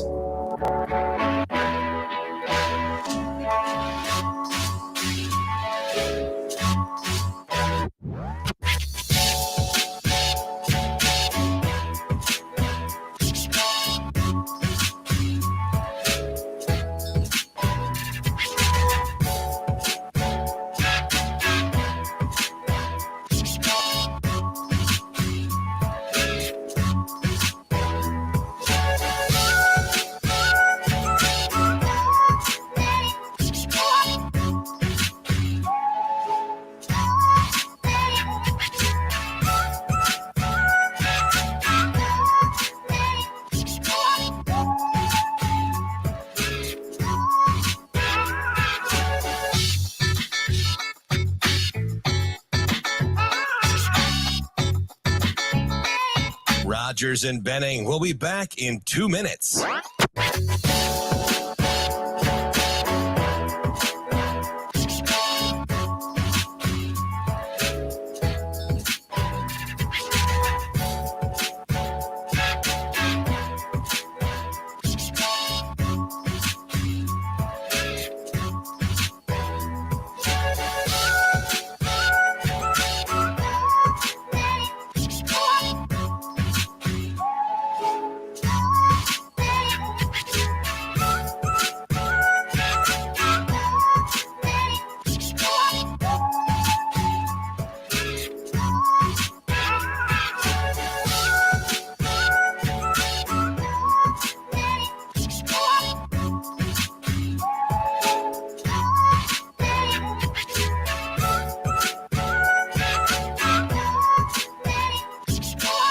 Rogers and Benning will be back in 1 minute.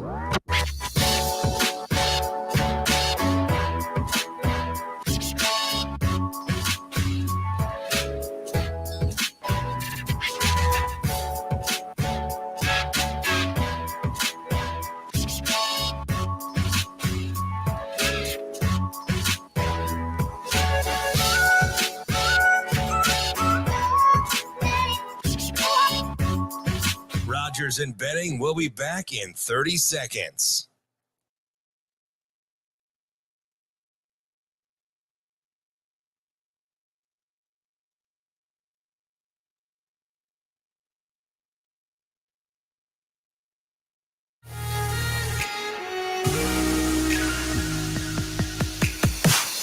Coffee and Cream with Rogers and Benning on Hail Varsity Radio.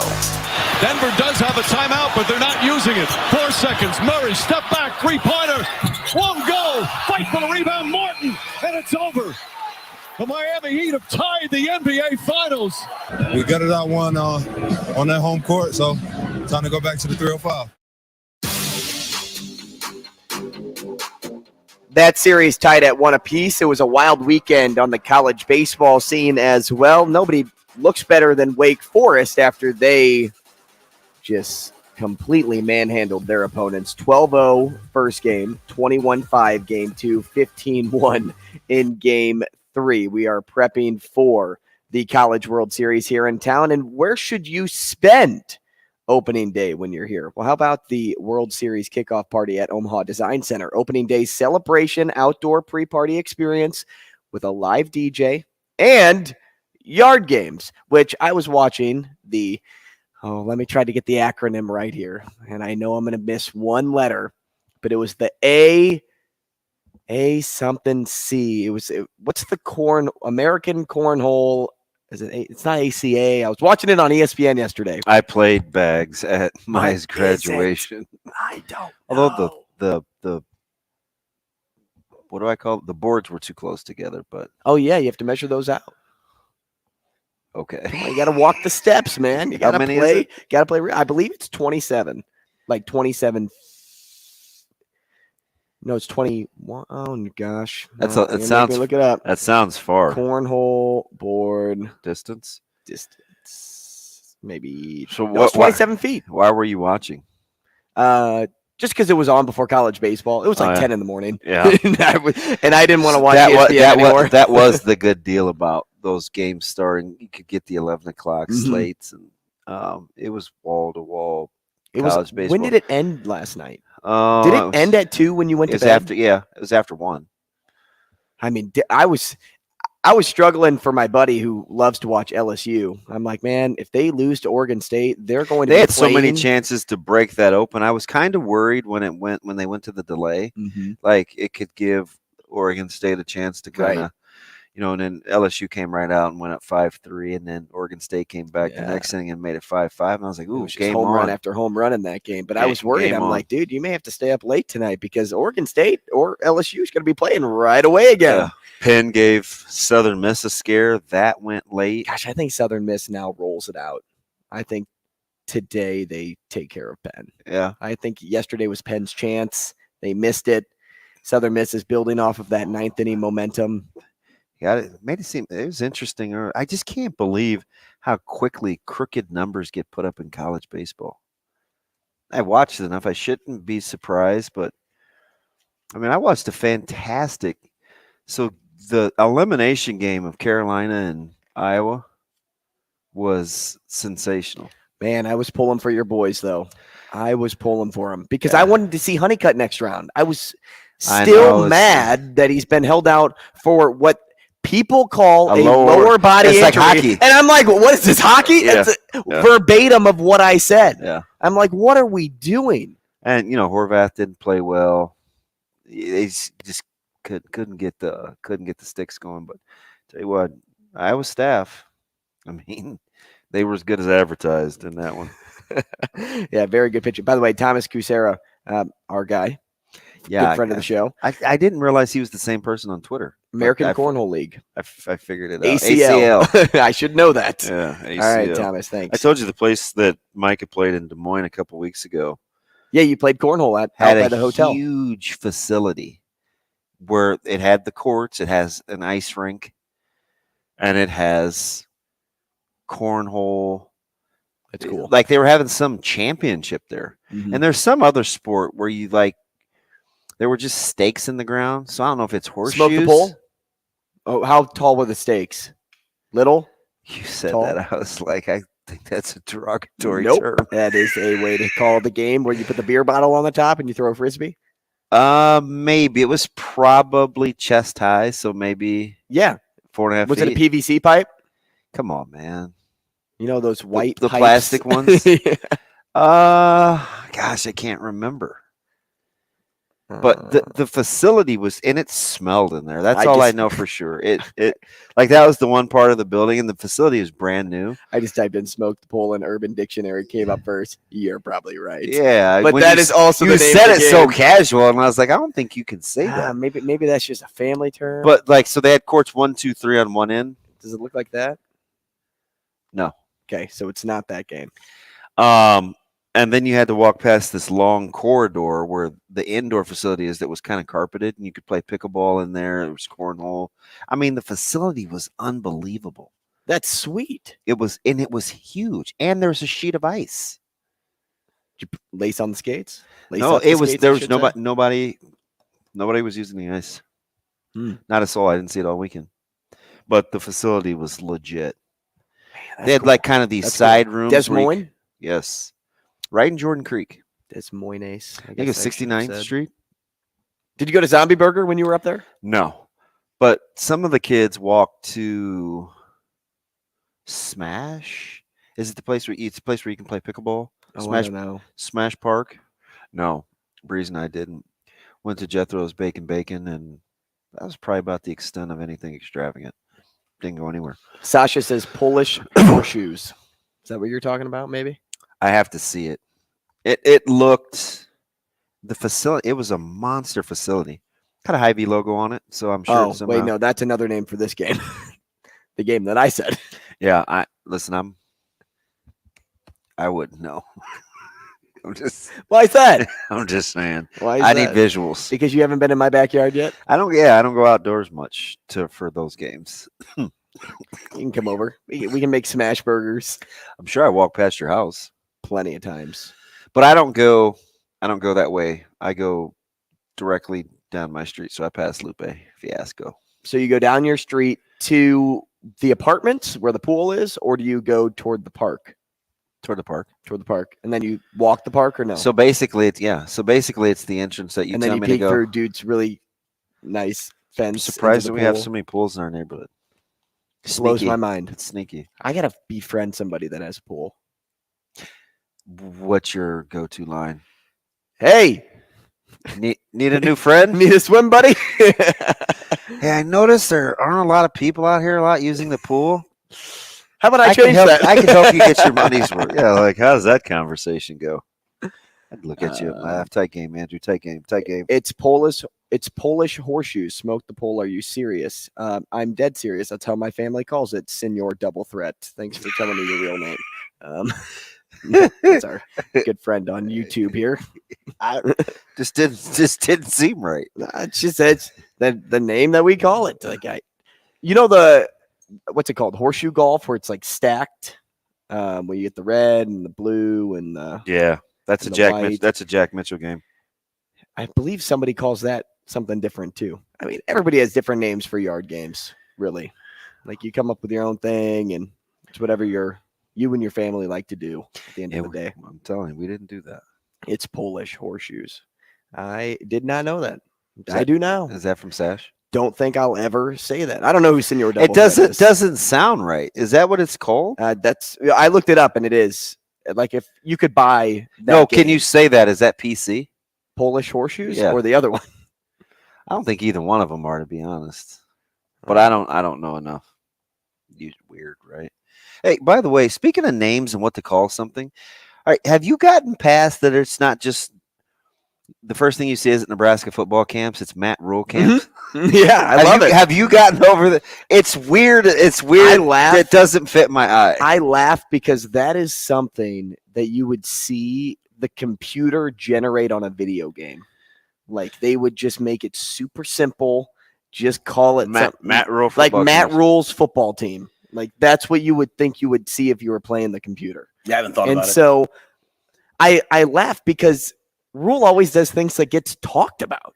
Yeah, but right? it wouldn't be like Texas Longhorns. It wouldn't be like Sarkisian. But he's football drawing team. attention to him being there running the camp. No, I get which it. I think is kind of sneaky, kind of sly.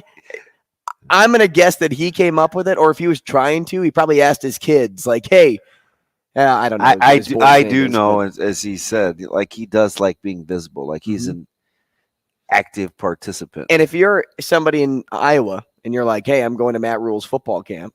Well, that's what it's called, Matt Rhule's football camp. Just type it in. You're building in the assumption. You're taking away the assumption of if that he'll he's be not there, going to be there. He will be there. Right. He won't just. Now, I think the colored shirts are unique. I don't really know what to think about that. You probably know better than me. I don't know. What are they? Red, gray, and black? Red, gray, green, and black, I believe. So Or I white. do know in the past they numbered you a certain way, like based on what they thought. So I don't know if that correlates. Yeah, I don't know. I don't know if camps this or is not. the correlation or not. It may be grade specific. I don't know. I gotta ask. Can we get some of those shirts though if we're not a part of the football camp? I don't think we can just get swag. Darn it! It's probably frowned upon. Dang it! I know it, right? Hey, maybe Brady McKewon, Brady Oltmans has better swag when we come back. Rogers and Benning will be back in 4 minutes.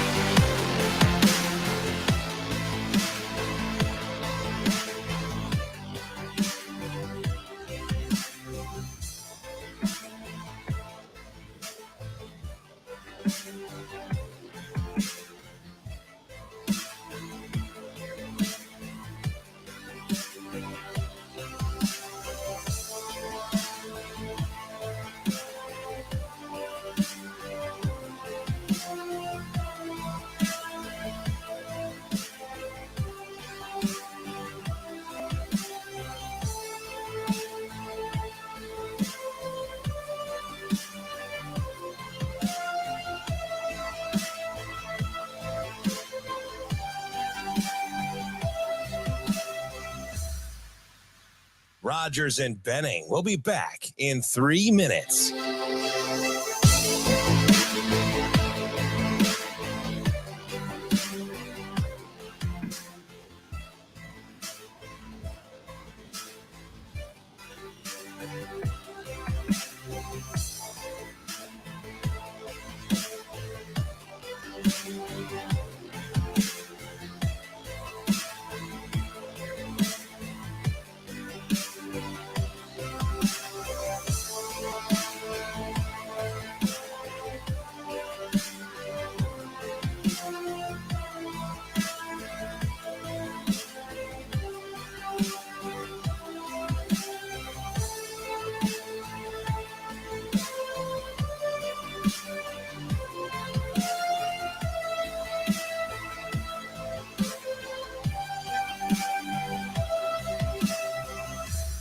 Rogers and Benning will be back in 2 minutes.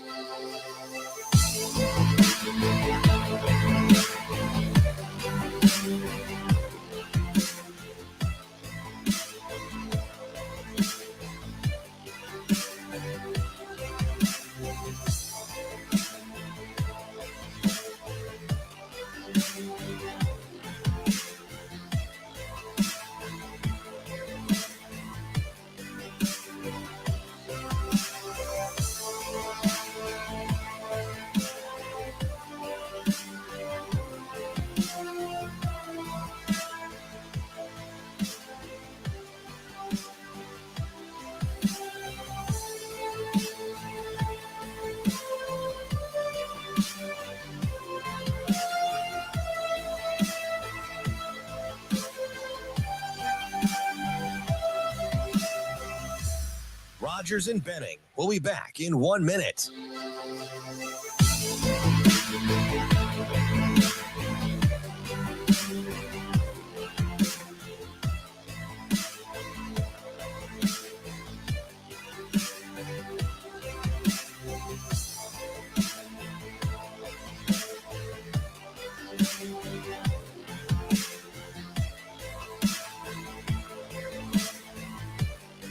Rogers and Benning will be back in 30 seconds.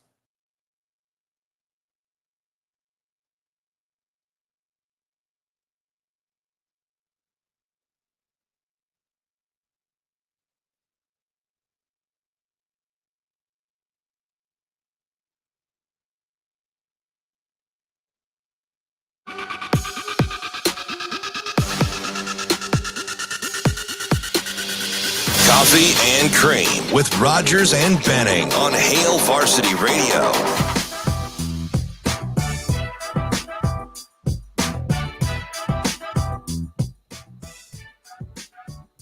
And we're back. Coffee and Cream in the morning on Hail Varsity Radio, powered by Currency. Damon Benning, Andrew Rogers, Shane Schillerberg here on a Monday at Hail Varsity Club. Happy to have you with us. And happy to be joined now by Brady Oltmans.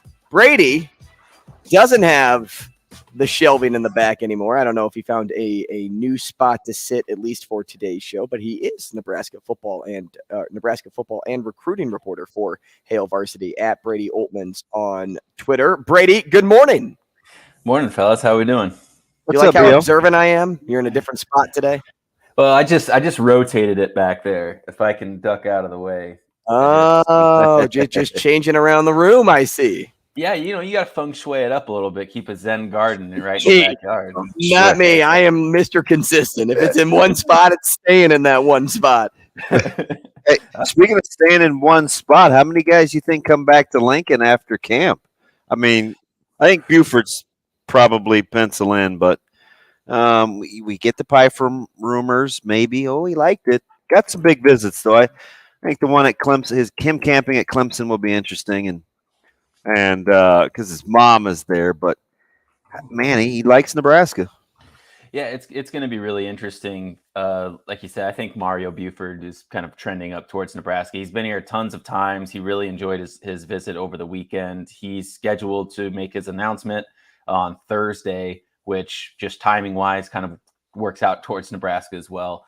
And then Caleb and those guys are cool because they take their visits on that first weekend. A lot of camps come through. Even Nebraska started their first hosted Matt Rhule camp this last weekend right afterwards. So you get a lot of new names. They got kids in from Illinois, from Texas, all over to compete at that one. And that wasn't even, one of the bigger ones, or their Friday Night Lights camps, I should say.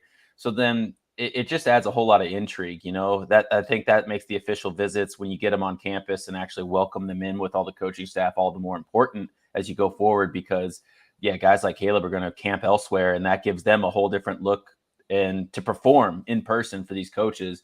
And everything could change with another offer or an impromptu visit like that. Brady, it's yearbook time for Hail Varsity, and you obviously a big contributor into that. And if those are wanting the Hail Varsity yearbook, there is still time to get your hands on that. Sign up at hailvarsity.com. But Brady, you kind of had two different paths that you walked. The first was with Bob Wager and Garrett McGuire, and then I believe you also did something with Chief of Staff Susan Elza. Is that correct? Yeah, I kind of wove them all in together because we have a ton of great feature stories in there, and one that resonated with me was the Texas ties within the staff itself. So Dr. Susan Elza and her history there. There's multiple members on Matt Rhule's administrative staff and coaching staff from Texas, but Garrett and Bob are the two full-time assistants who come both from Texas high school football, but on vastly different paths. So those kind of resonated with me, and I've kind of went about telling their story, and it took a lot out of me, but I'm glad it's on paper now.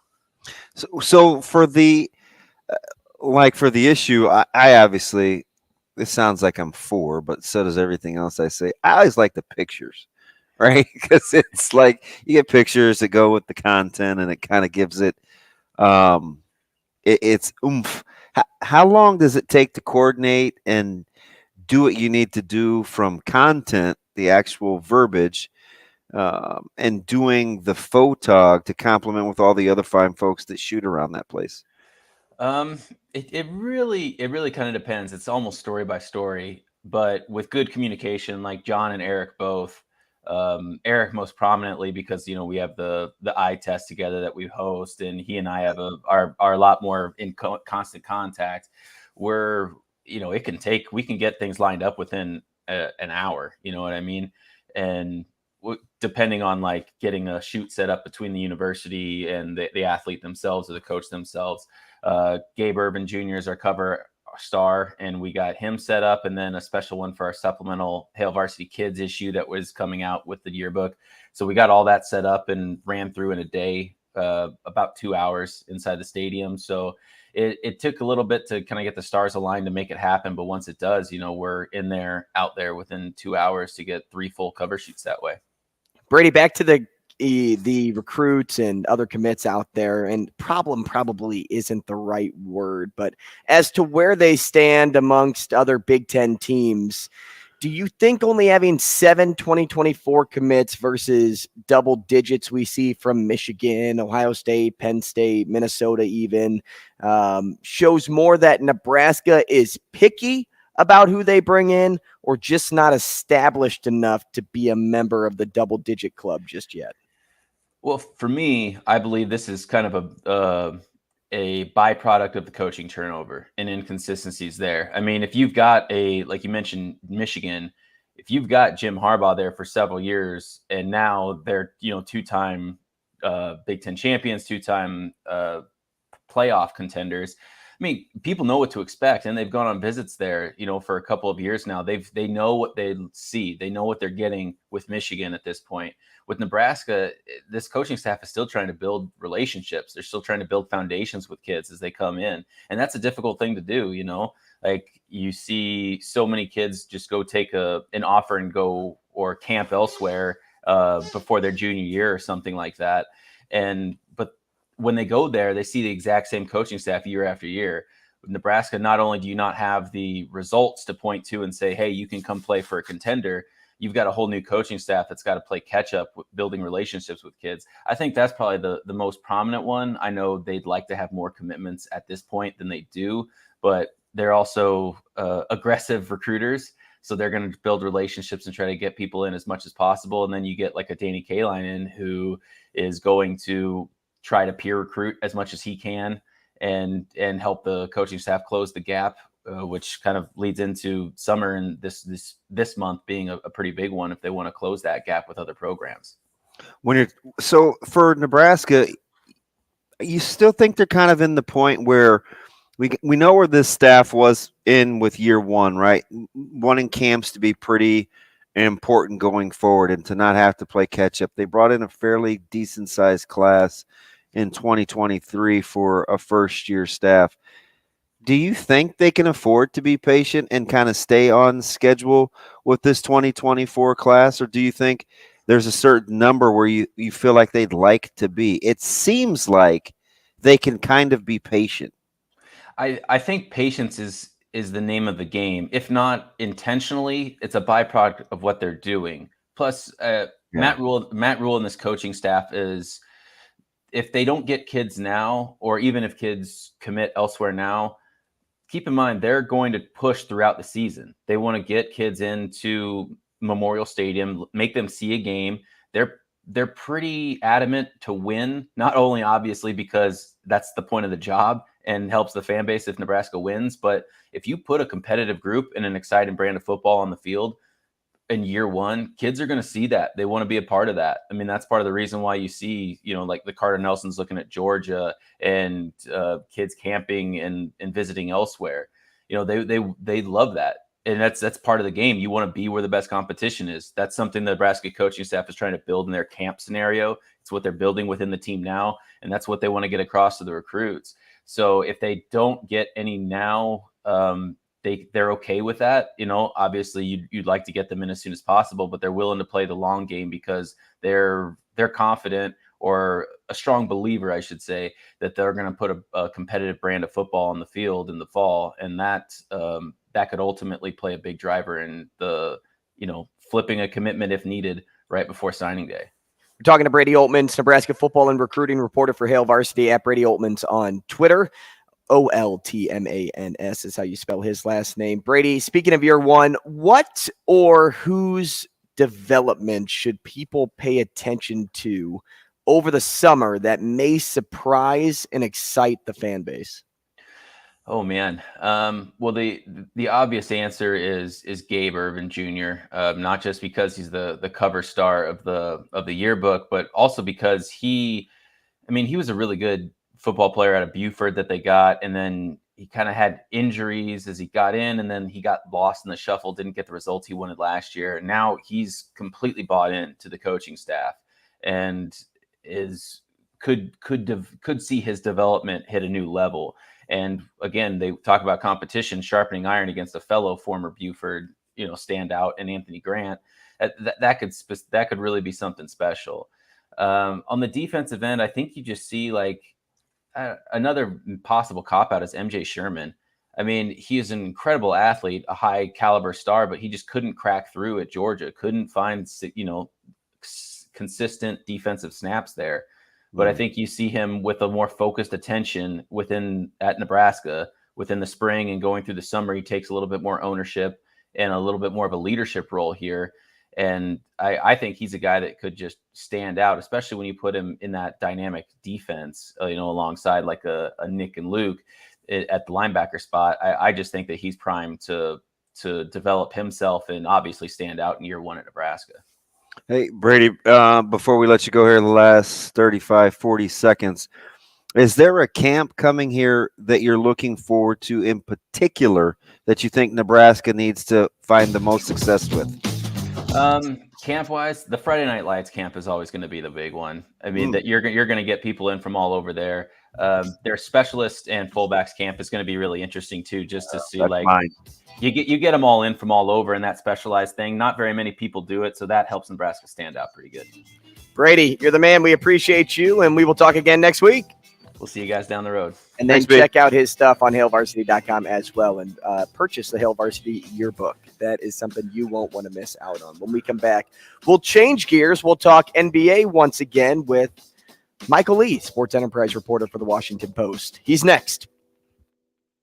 Rogers and Benning will be back in 4 minutes.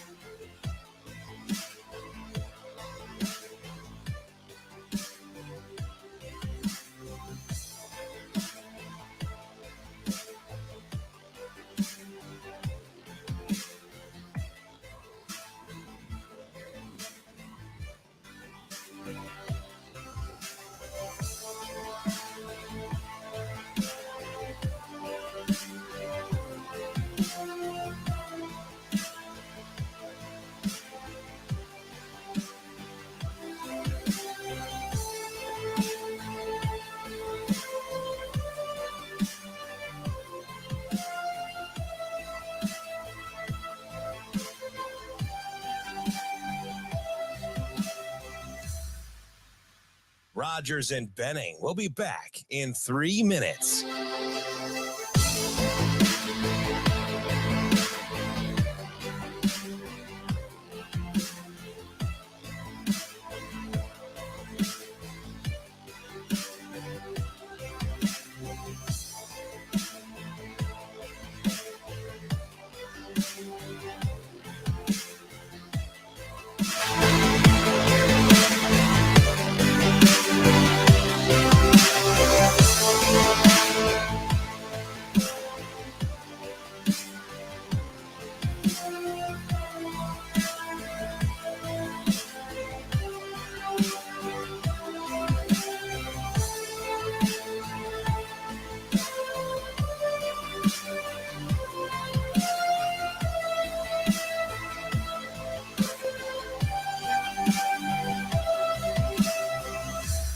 Rogers and Benning will be back in 2 minutes.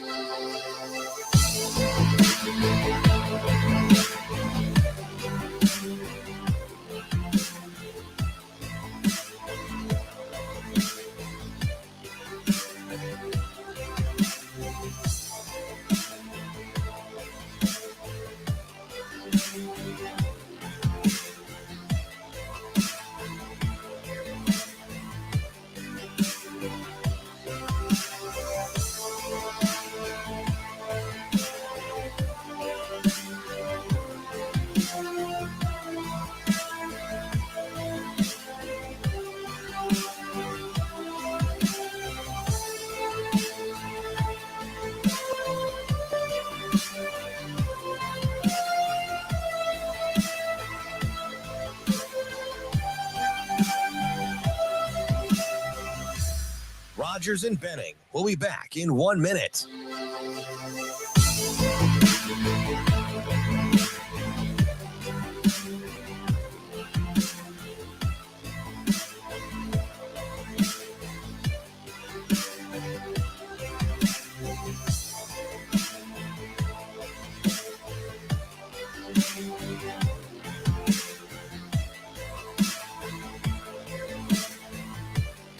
Rogers and Benning will be back in 30 seconds.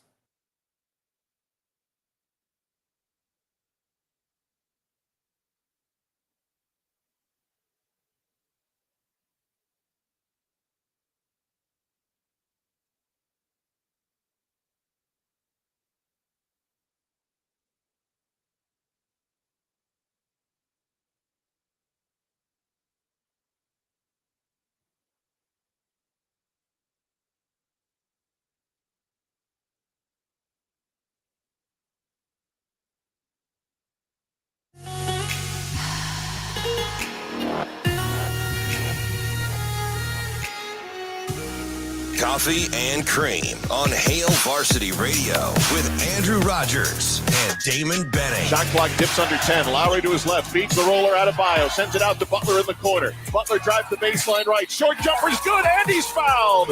Jimmy Butler a chance for three. 7 seconds to shoot. Lowry runs KCP through a screen. Hits the rolling out of bio for a two-hand stump.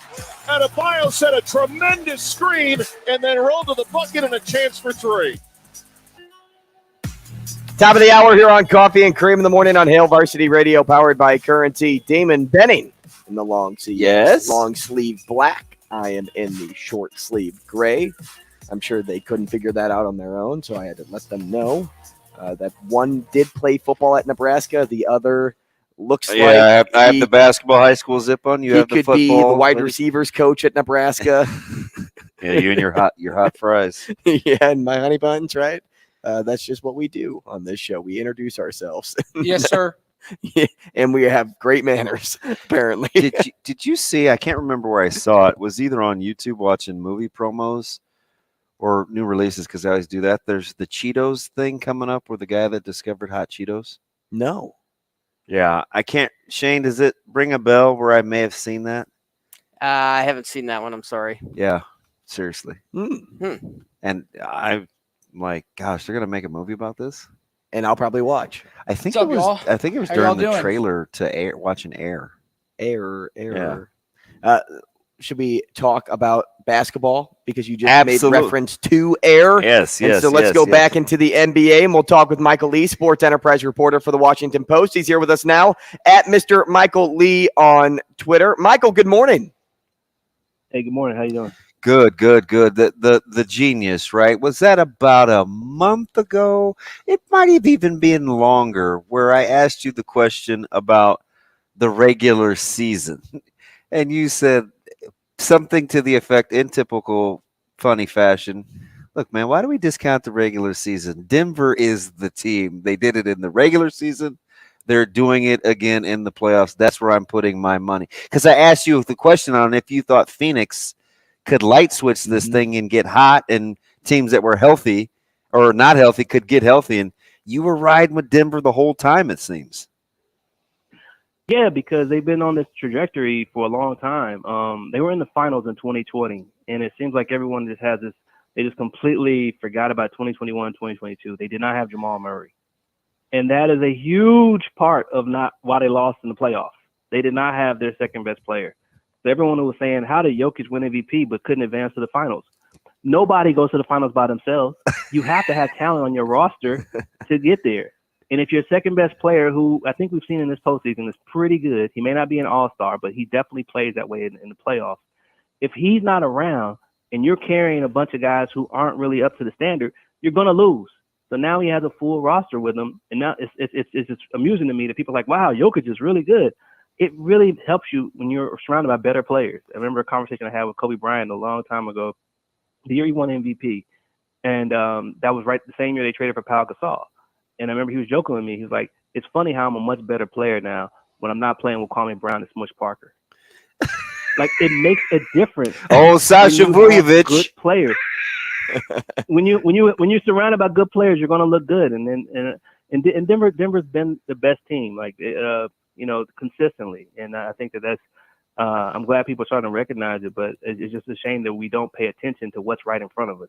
So, Michael, then, is Miami the exception to the rule of not having to be surrounded by great players to be in the position they're in? Well, if you have a great system and you have like-minded players who all have that same chip, then you can kind of, get past like just whatever talent efficiency you have. The thing about Miami and what makes them special is they compete. They play all 48 minutes. A lot of teams don't play all 48 minutes. A lot of teams take lapses. They take, possessions off. They take everything off. Miami doesn't do that. Miami plays you hard the entire way. And if you don't play hard while you're out there, Spo will take you out, and he will put somebody in there who will. Like, they're all about accountability. And if you're not out there performing, he won't hesitate to sit you. And that's gonna make you hungry to go out there to compete and play.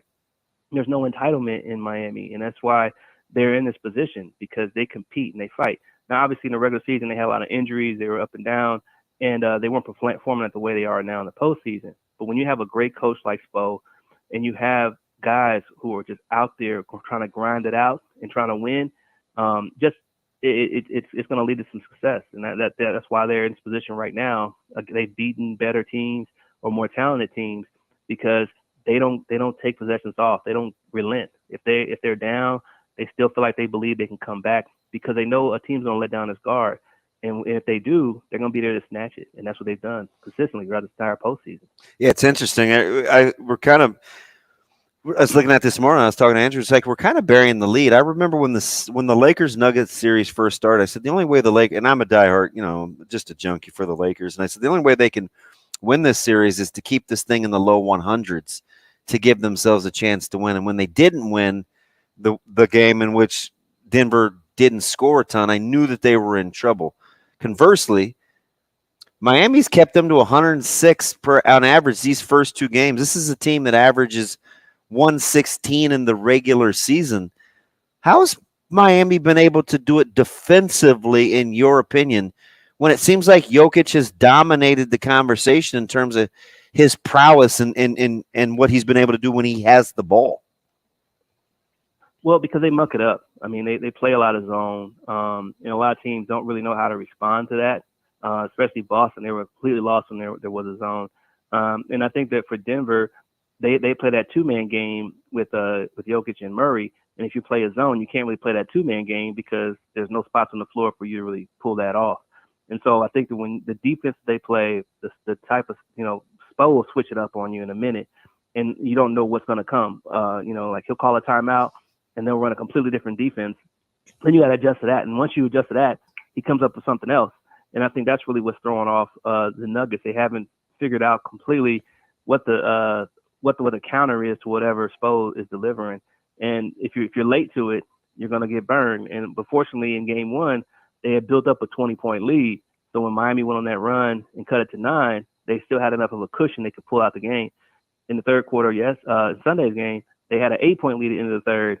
Miami made that adjustment, and all of a sudden they're playing catch up the rest of the night because they didn't have a big enough cushion for whenever Miami was going to figure something out and go on that run. And that really was the difference, Sunday night, is that Miami made the adjustment coming out of the fourth. Jokic was sitting, getting his rest, and then all of a sudden the Nuggets just completely lost control of the game, and they made it a great game at the end. It was great that it came down to the last shot, but those moments, those timeouts, quarters, Miami knows how to respond, and it's a credit to Spo. It's why he's the best coach, I think, right now in the league. Along those same lines, and I want to step back to the previous question I asked you and the answer that you gave in regards to Miami having a good system. And that's why they're able to do what they do with the players they have. And we know it's sustainable because we've seen it over the course of the last 5 years with this team. And credit to Erik Spoelstra, of course, with that run. But I want to ask, Micheal, yeah, for sure. I want to ask, is there another team in the NBA that could pull something like this off too? If it weren't the Miami Heat, who would you say is next on the list that could pull off having a guy that coaches like Spoelstra can really establish a good system and doesn't need great players to end up in the finals? Wow, that's a tough one. Maybe Nick Nurse, but he had Kawhi be clutch, but he kind of comes to mind. He does, but I don't think he's got that kind of team in Philadelphia or that kind of structure. They're not grimy enough. Mm-hmm. They're not, and that's what makes Miami so unique. And everyone, it's cliche to talk about the Heat culture, but it is legit. And if you can look at if you go with Udonis Haslem, a guy who was undrafted and now is in his 20th year in his 7th finals appearance, like he's the embodiment of Heat culture. Somebody who is overlooked and automatically has a competitive fire because he wants to has a point to prove. And so a lot of times you look at guys where they're drafted, and sometimes they give you a sense of entitlement. There is none of that with these guys. The fact that they're undrafted means that they kind of play with an edge to them, where they know they could be out of the league. And when you have that kind of drive and you have that kind of motivation, and you have a bunch of guys on that same team who all compete, they all play hard.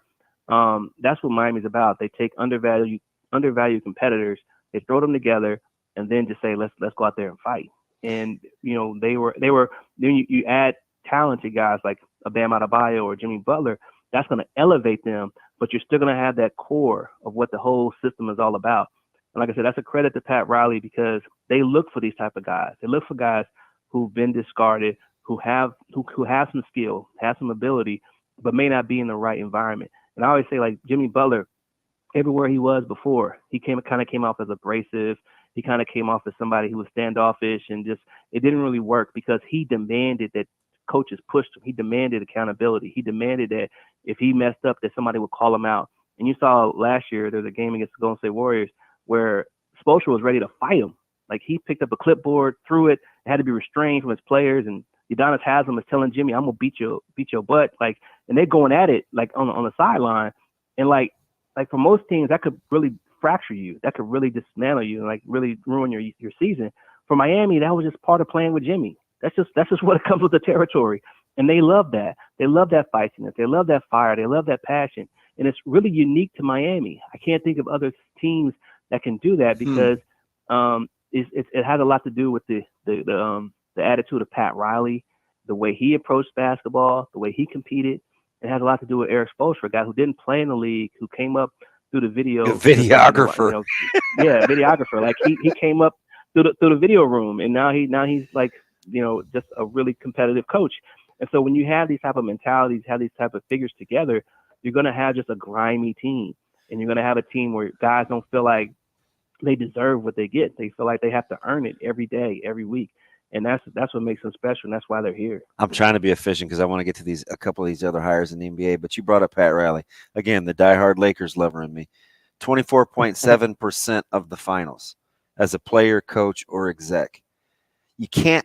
That's a quarter of the NBA finals that he has had a part of. You cannot undersell his approach to the game. No, because and I mentioned his competitiveness. This is a story that was told to me. Like when they won, when LeBron left to go to Cleveland, Pat Riley refused to wear those rings. He refused to wear the rings that they won with LeBron because he didn't want to wear them again until he won another one. So like you think about like him, like I think he's probably broken from that. But like there were a couple years where he just refused to wear those rings because he was determined to get back however he could and be back on top, just to sort of prove that he could do it again. And this is a guy that was willing to make the trade for Shaq. Obviously was able to lure LeBron down there, but like he didn't want to be seen as somebody who just needed to win a certain way or win with certain types of guys.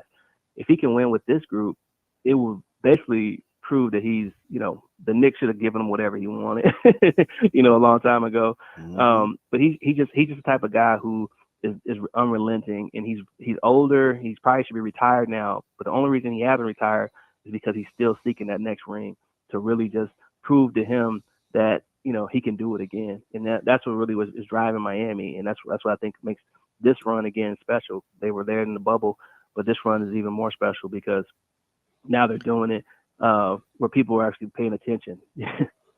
We're talking to Michael Lee, sports enterprise reporter for the Washington Post, at Mr. Michael Lee on Twitter.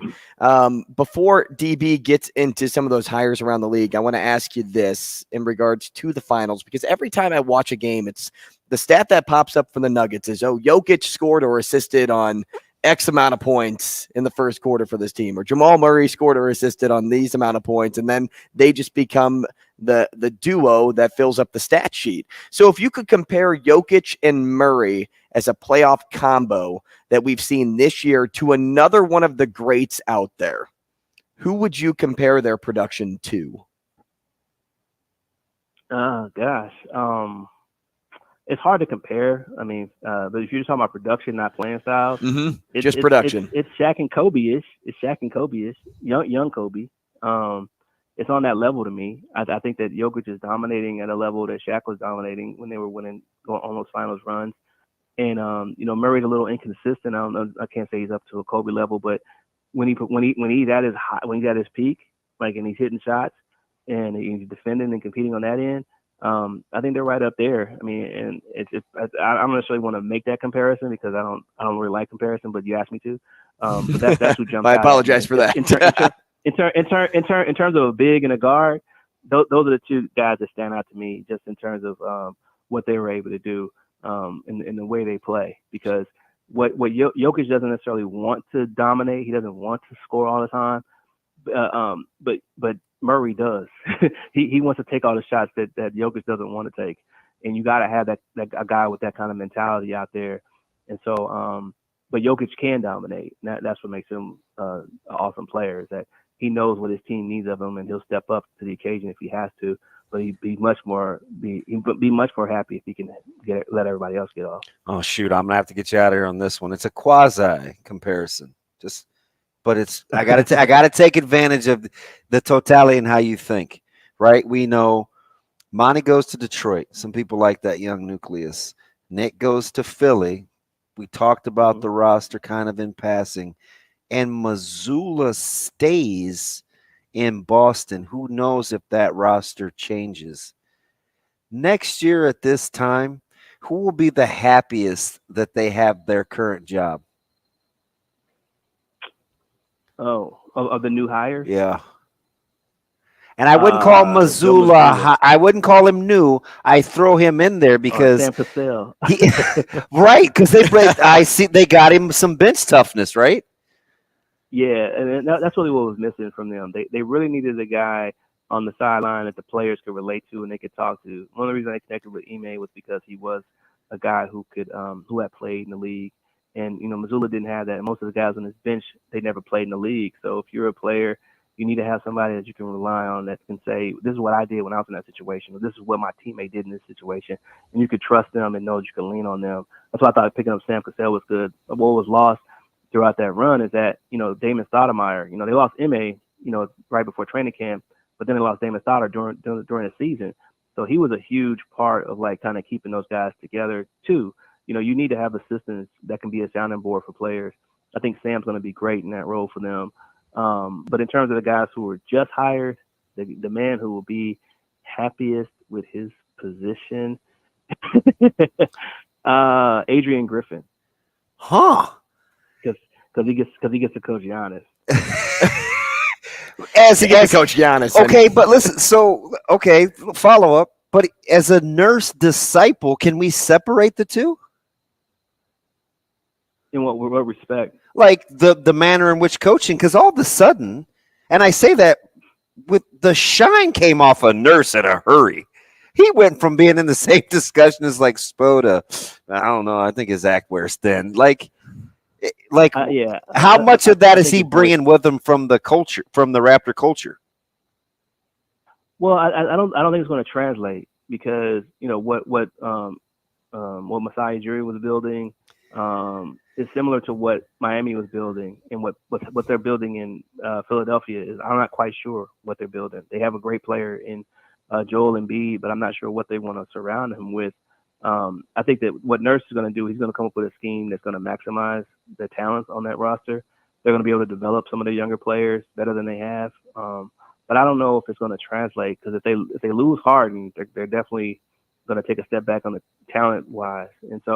And you're going to ask a lot more of Embiid in the regular season, and that's going to lead to him wearing down in the postseason as he usually does.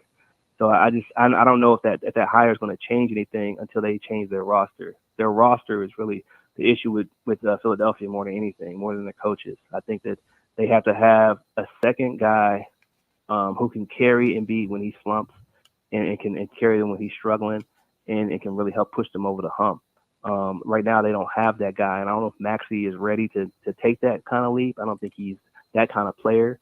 They really need to have a guy who can say, okay, Joel, you're off tonight. I'm going to carry us. I'm going to take it home. Because everybody needs that. Every great player needs somebody who can pick him up when he's down. Even Shaq, when the Lakers were dominating, when Kobe was like, okay, you fouled out against Indiana, let me just go and take over in overtime, and we're going to win this game anyway. You gotta have that kind of guy who can do that. And I don't know if Philly has that. So I don't know if it matters who the coach is. What about up in Boston? Like, does it matter who the coach is up there? Because it doesn't seem like they get over the hump with Joe either. Well, they were Game 7 at home of going to the NBA Finals. So I mean, they were down 3-0 and they didn't play up to their standard, in that series. But they were still a Game 7. And if Tatum doesn't injure himself in the first play, they might very well be playing the Nuggets right now in the NBA Finals. So as bad as people think Joe Mazzulla is, for a guy who got thrown into coaching the team right before training camp, to have them in the conference finals and have them a Game 7 at home from going to the NBA Finals, I think a lot of guys would say in my first year coaching that was a successful year. Now, obviously, the expectation was higher for him because he was coaching a team that was in the finals the previous year, but they didn't lose in the second round. They didn't lose in the first round. They lost in the conference finals to a team that I think we can all acknowledge is not really an 8th seed. They're not an 8th seed standard team. They're a really good team with a lot of veterans and a lot of guys and a great coach. So I don't know. I think that a lot of the criticism that Joe gets, he should, because he's a rookie coach figuring out on the go.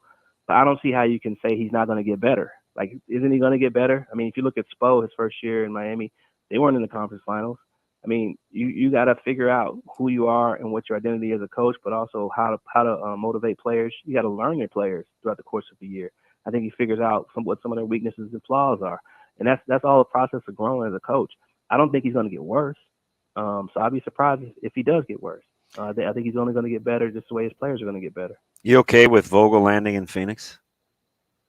I am, because I think that one thing that's overlooked with him is that he's a defensive coach. I thought he got a bad rap in Los Angeles. I couldn't stand that roster. A terrible rap. Yeah, I'm with you. I'm with you. He got a terrible rap because Laker fans are typically very irrational and not very knowledgeable. They just expected just the ball roll out and Lakers powers are going to come over and they're going to win just because they're wearing purple and gold. Yeah. And so their standards are ridiculous.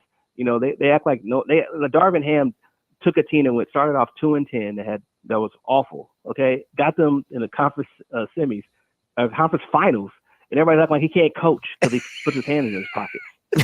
Like, this guy can't coach. I'm like, what are you talking about? They wouldn't be here if he wasn't the coach. I mean, look at all he's been able to do and like to get these guys to play at this level, and you're acting like he can't coach. Like they've had good coaches in LA. It's just the standard there is just ridiculous. And I think that, it was proof that Russ was a bad move. Like he wasn't going to win with him. You give him defensive minded players like a KCP, and those guys, like they were able to win a championship. I don't think he became a worse coach because Anthony Davis wasn't on the floor, that LeBron was hurt. I just think he needed to have healthy players and defensive minded guys that fit his system. And Phoenix, like I said, again, and also I think he'll bring the defense, but he also may be the guy who can tap into DeAndre Ayton. One of the reasons why Monty Williams is no longer the coach there is because he has such a disconnect with Ayton, and Ayton flamed out, in the postseason. And, as a coach, you got to find a way to really connect those guys, especially the guys the team is paying. If the team is giving a guy a max contract and you're not communicating with him and you're not trying to motivate him to play at the best level, then there's really no reason for us to keep you around. And I think that's what happened with Monty in Phoenix. That's why he's in Detroit right now. So if you look at Vogel and his track record, he was able to turn Roy Hibbert into an all-star. I mean, Roy Hibbert was an all-star. And no one really expected that of him when he was drafted. Yeah. And then you look at Anthony Davis. When he was playing under Vogel, people were saying that he could be the best player in basketball when they won the finals. So if you think you can find a guy who can play defense and motivate a big, I think Frank Vogel's a great hire for them. They just got to find other pieces that can complement KD and Booker, but mainly defensive-minded guys to help elevate them. So, yeah, I like that hire. Michael, we appreciate your time this morning. Thanks so much. Enjoy the rest of the NBA playoffs. For sure. Thanks for having me on. Thanks, Michael. Michael Lee, sports enterprise reporter for the Washington Post. Again, at Mr. Michael Lee on Twitter. More CNC after the break. Stick around.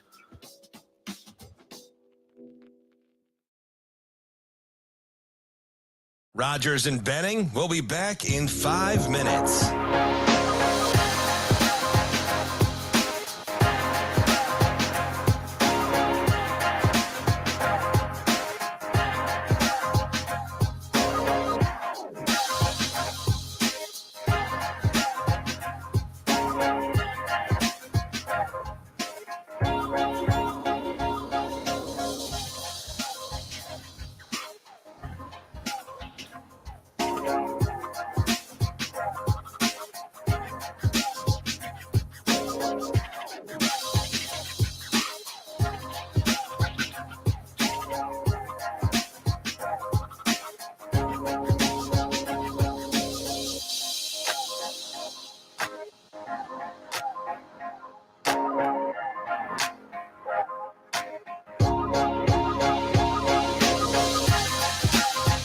Rogers and Benning will be back in 4 minutes.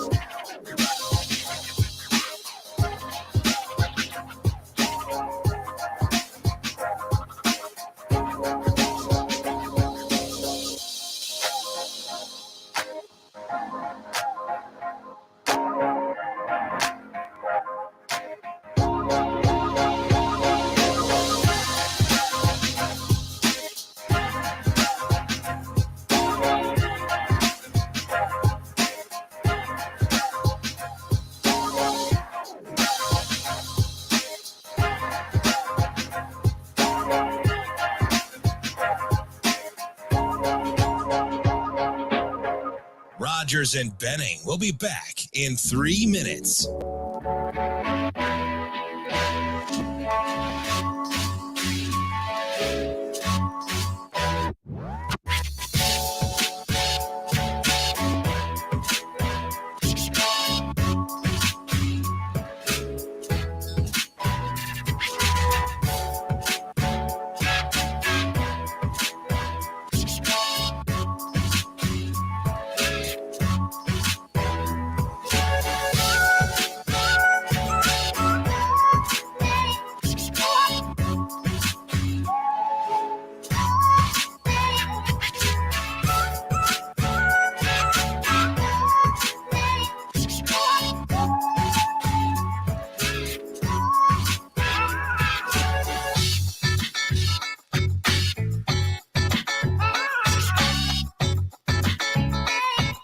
Rogers and Benning will be back in 2 minutes.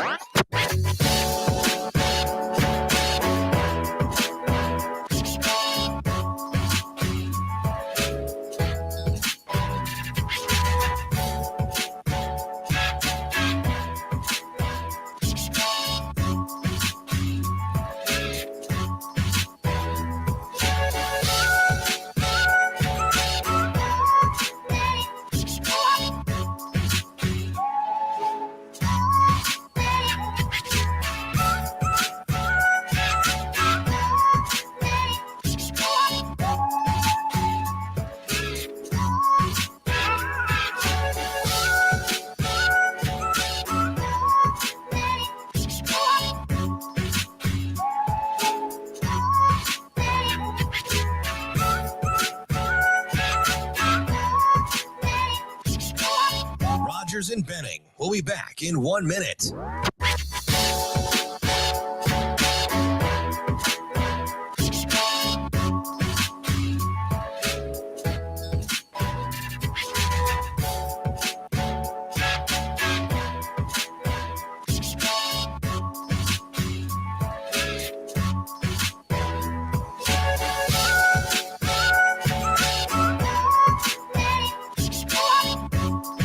Rogers and Benning will be back in 30 seconds.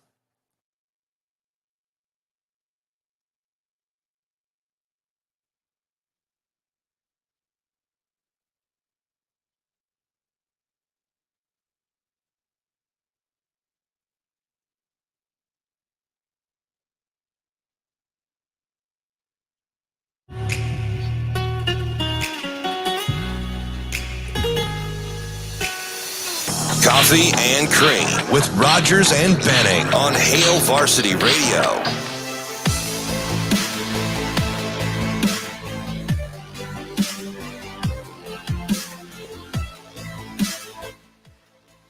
Welcome back.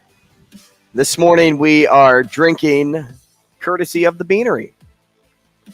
The Beanery is the official coffee of Coffee and Cream in the morning. And gosh, I love heading over to the one in Papillion because it looks like a house that you would see at Disney World, like maybe where the Seven Dwarfs were living. Are you guys going? And like they're all coming off of. Yeah, no, I'm not grumpy when I get up there. I may be dopey, but I may not be grumpy. Gosh, the people in there are they're hardworking, so it fits the aesthetic of Snow White, and gosh, they're just a very fun group to be around when you pull through the drive-through and they're jamming inside, playing music. They're all on the same page. You get your order fast and they work with you too. They're not like, hey, get in, get out. We have a line. It's like, no, think about what you want and we'll make sure we get it right for you. So, and they're hot. The coffee, at least. We appreciate the Beanery and their support of the show. Did you see what Ken just posted on YouTube? Well, what? Just go over to your StreamYard just for a hot second. Look at the last comment. You never see it. Oh, I think that's okay. Now I'll be looking. Like meeting code, meeting spec. That's a weird observation. I just don't pay attention to that. I don't go to enough coffee shops to know. Yeah, I went through a stretch where it seemed like I was going all the time. To coffee shops? Yes. You don't like coffee, though. I like, but sometimes I like what comes with it. And you know who's the coffee junkie? Is your wife. Well, she has her own. She ordered a couple of things. Like she has got this thing down at home. Caleb is a smoothie, quick breakfast. Okay.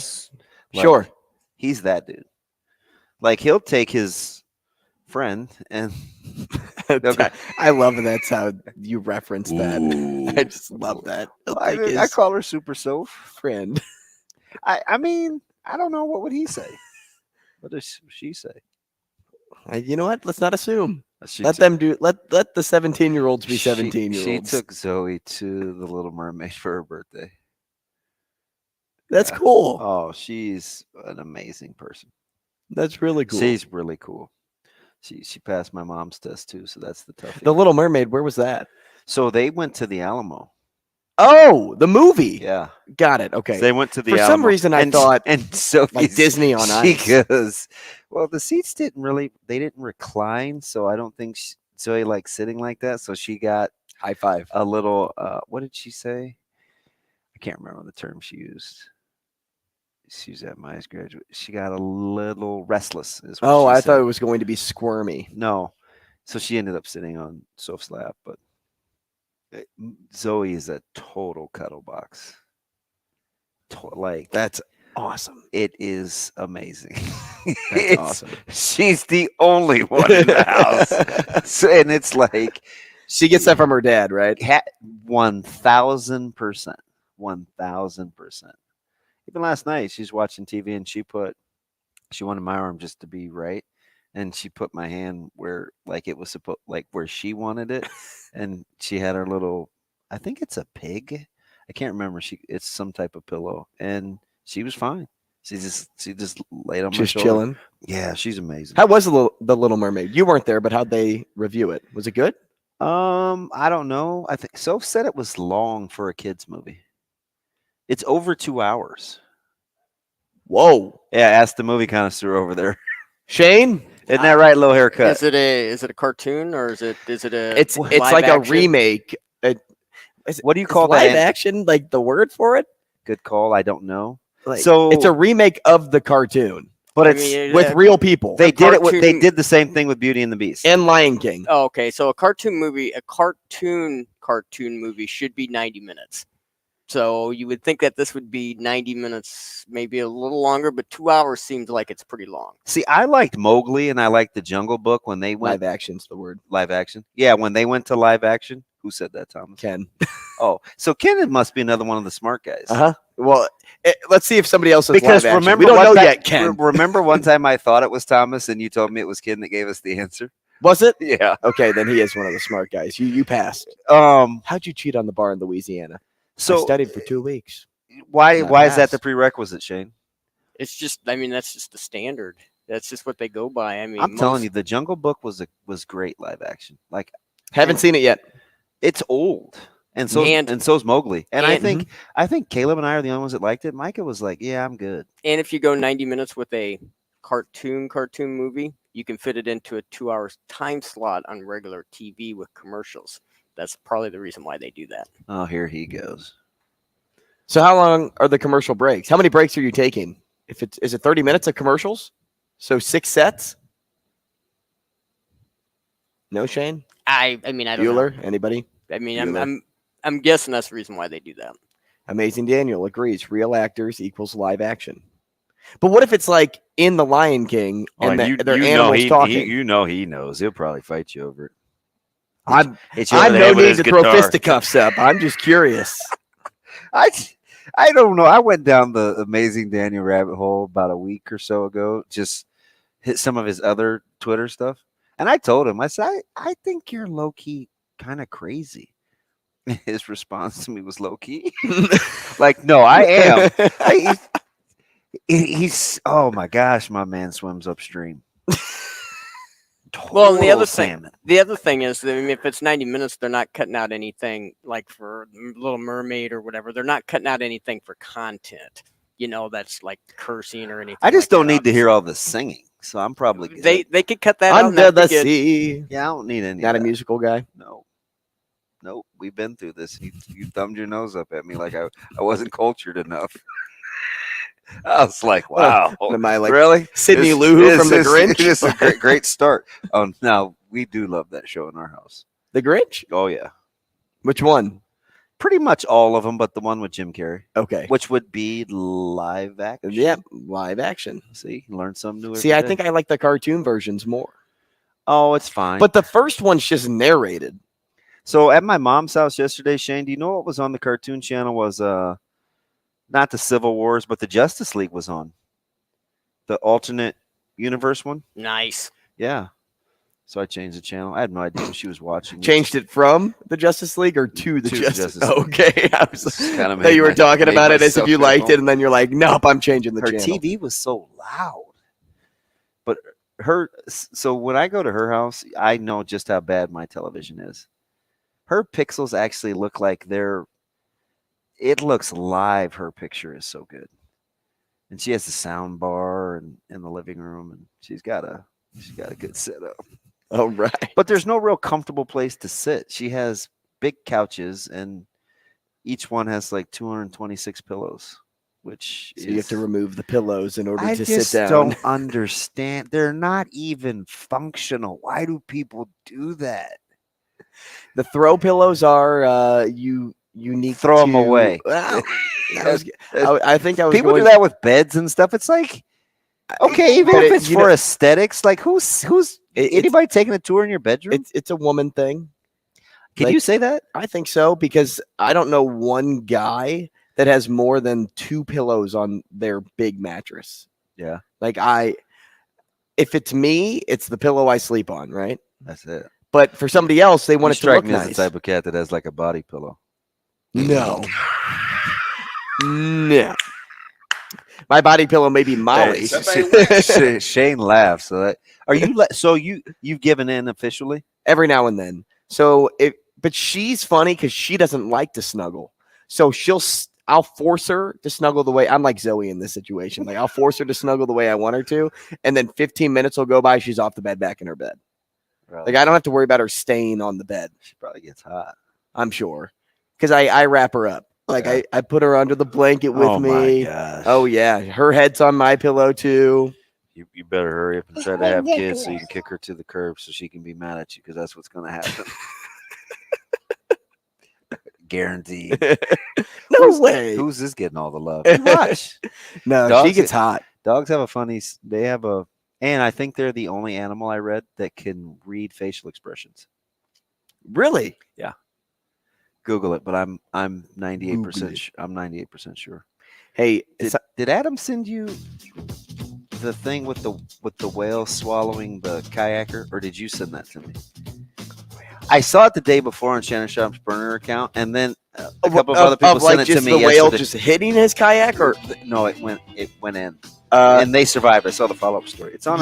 No, but I did see the kid that jumped off the cruise ship. Hey, didn't he? The undertow got him, right? Or something did, but never jump off a cruise ship, because there's sharks that follow the ship. They throw all of like spoiled food into the ocean for those sharks, and they just come up and eat it. So if you're live in the water, you're probably not alive too long. I got to figure that out. Sports cleanup next. I thought that was a joke. Rogers and Benning will be back in 4 minutes.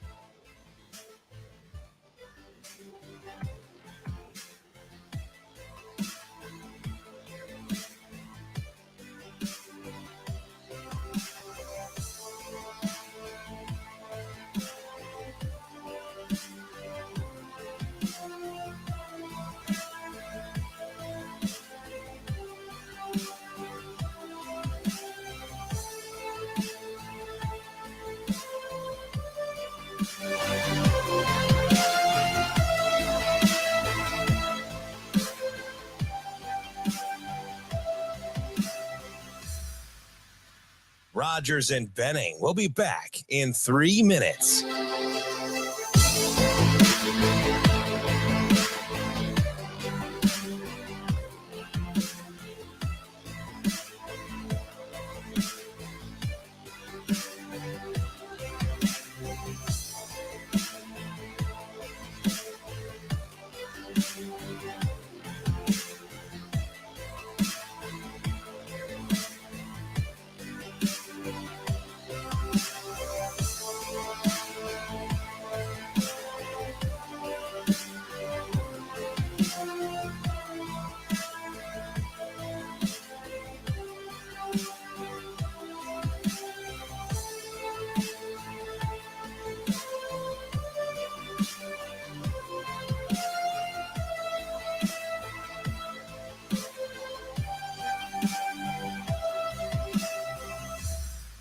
Rogers and Benning will be back in 2 minutes.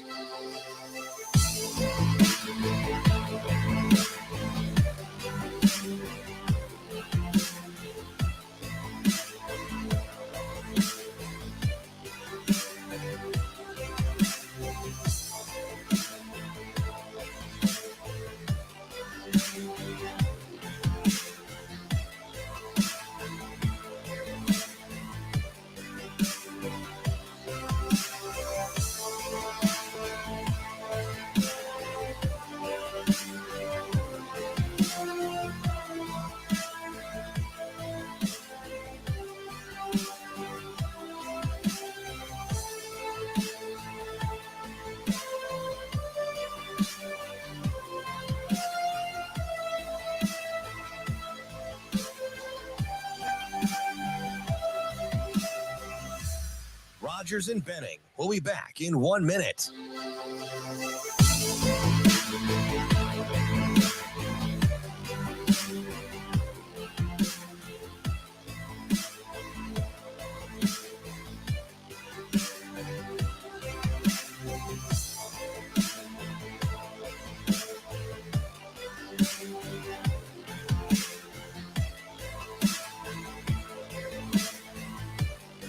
Rogers and Benning will be back in 30 seconds.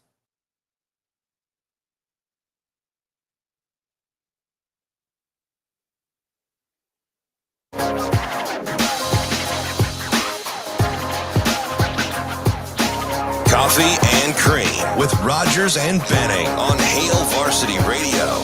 Things you wanted us to get to from the weekend, but we didn't. Clean up on aisle 6. It's the Coffee and Cream Sports Cleanup on Hail Varsity Radio. Welcome back as we wind this thing down on a Monday. Coffee and Cream in the morning on Hail Varsity Radio, powered by Currency. The Dodgers just keep winning. Sunday night baseball. They didn't win last night, so they kept winning though, like a majority of the time until last night. Because we let those scrubs take the series because of Volpe.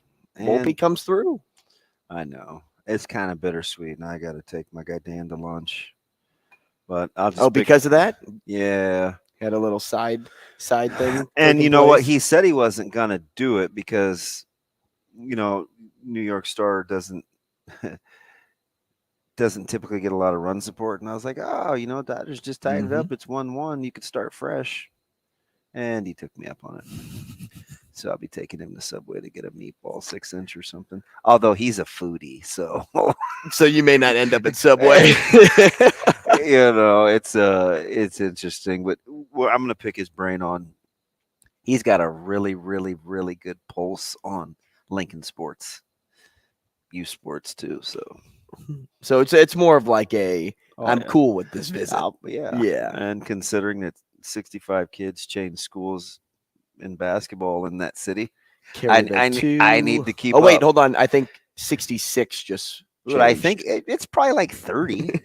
It's a lot of good players change schools, and they're just shoveling around. They just want to see if they can take a new team to the state final. The Metro gets a bad rap, man, but Lincoln is doing the thing too. Hey, it could be worse. I mean, you could be the Cardinals who just got swept by the Pirates. So they heard the you. Pirates of old. They heard you talking about they're close, and now they're 7.5 back.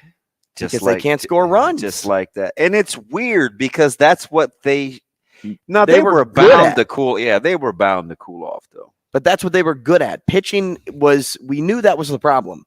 They're not good at pitching, but we know they can hit. Now it's like, can they hit if Andrew Kisner's the only one that's giving you a run against the Pittsburgh Pirates? Last time the Pirates won like 100 games was in the early 1900s. Okay. The Cardinals are acting like that's the team they're playing. So listen, do you remember? I don't know if it wasn't. It might have been in the Sports 6-pack, and it was the question about the AL West. You realize that the Rangers are now 3.5. They pushed that back to 3.5. Question. So they've won, exactly. So they've won 8 out of 10, but not to be outdone by the Astros because they've won 7 out of 10. Gosh, and you know that Astros team is just going to keep clawing. I don't know, just going to keep clawing. How does that staff hold it together? It's like they just find guy after guy after guy, Mm-hmm. and they're all good. They just find a way, man. They just find a way. All of a sudden, Los Angeles. I saw, and then Arizona tied for first. Yeah, that doesn't. Well, it does surprise me a little that it's first, but not as you know that they're good. Every run the Yankees scored in that series was off a home run.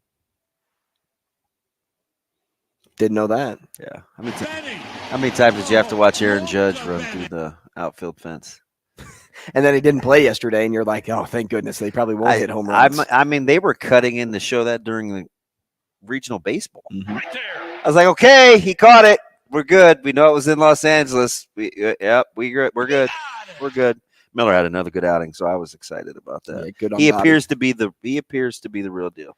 Now just keep his arm intact like everybody else. Right. You know what I mean? Yeah, hopefully. I've seen some guys get off to good starts. Another thing that caught my eye on Twitter yesterday, one of our favorites just coming out and saying something very general, not trying to stir up the Nebraska fan base, but in turn stirred up the Nebraska fan base in the Kool-Aid conversation, you could say. Mike Schaefer's talking about how he's been observing the way recruits talk about Coach Rhule. And to us, I don't think that comes as a surprise. No because doubt to me about that. We've been seeing that over the course of time now, and we've had gotten to see it firsthand by going to practice, by seeing him during press conferences, and just by when the camera's not on him, who's he like? Yeah. But seeing the recruits buzz about it, that's impactful too. Yeah, and I think he's going to be one of those guys that the more you're around him, probably the more you're going to like him. Right? So I just think he is kind of that deal.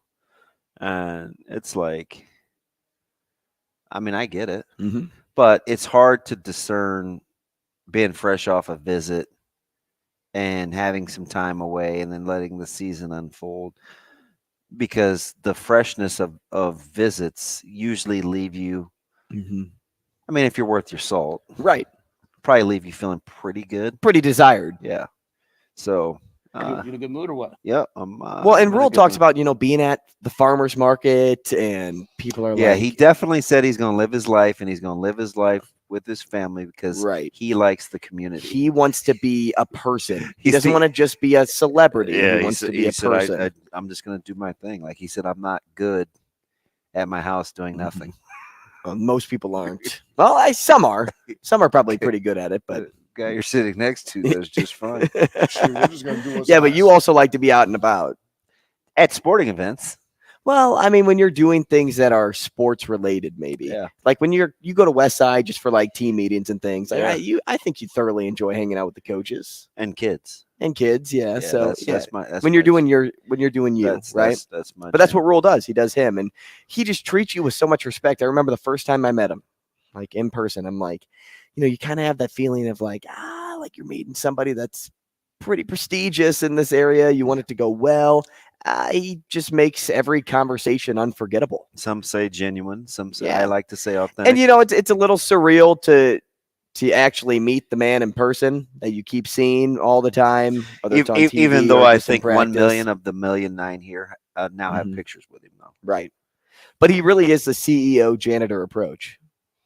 Like it doesn't matter who you are with him. Yeah. Does not matter. Did you catch this line about wanting to build a classy? Yep.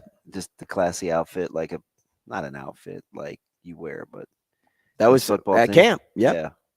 Just wants to build it's not a term that I envisioned him using. Classy? Yeah.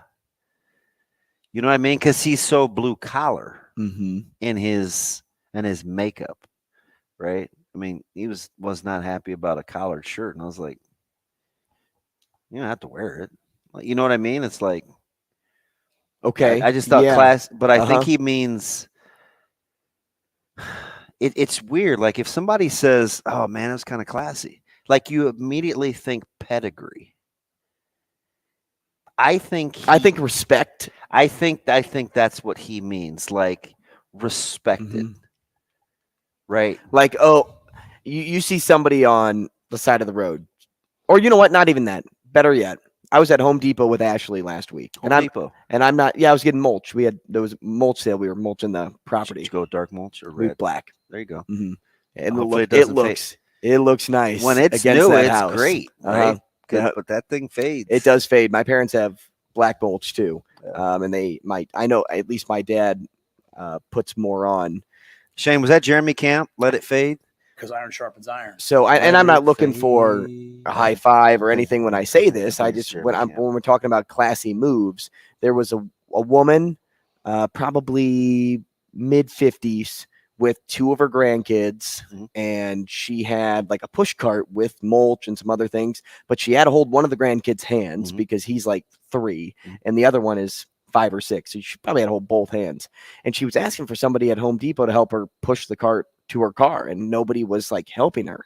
And so I just Ashley and I were pushing our cart out, and I'm like, ma'am, do you need some help? Like, do you want me to like help you load this into your car? And so we pushed it to her car and we loaded it in. Meet the Robinsons. I just watched this with my grandson. She's like, oh, you time travel back to the future? Yeah, exactly.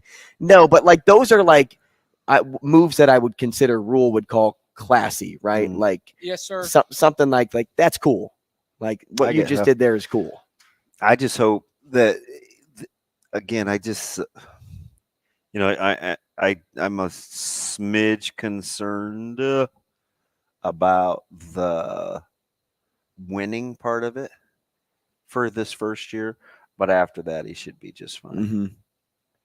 Well, that is the thought in the back of everyone's mind is it going to be this? Is it going to be sunshine, lollipops, and rainbows, or will it be a hump you have to climb over?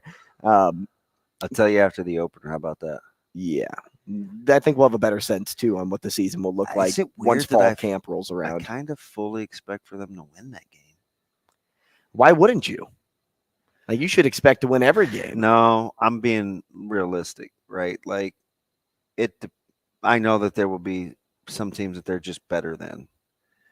This is a game where it needs context, right? Minnesota will be favored. It's the home opener. Nebraska's got a new team. I'm saying that part. I fully expect them to win. You know, they're playing Michigan and Lincoln. I don't fully expect them to win that game. You know what I mean? This one, I'm just like, why not? If they win, a lot of similarities. If they win week 1 and then you start taking on your non-con opponents and you start to be in good shape for the rest of the year, just can't afford to look past one though. It goes back to was it a Sports Six-Pack question that was asked, like what 2 or 3 Big Ten teams would you want to beat? Yeah. And I landed on the beginning of the season because it would just set the tone the rest of the way. Boy, but even if they lost out after winning 6 in a row, I know. Because of that. I know. Oh gosh, this fan base. Give me Wisconsin and Iowa in there though. This fan base would be higher than all high into the sky. They would be on cloud 9 if this team started off. Definitely with only break the internet with any polls and votes and stuff because this team started off with a lot of wins. We'll be back tomorrow with more Coffee and Cream. Thanks for joining us today. For DB, Andrew Rogers. We'll see you then.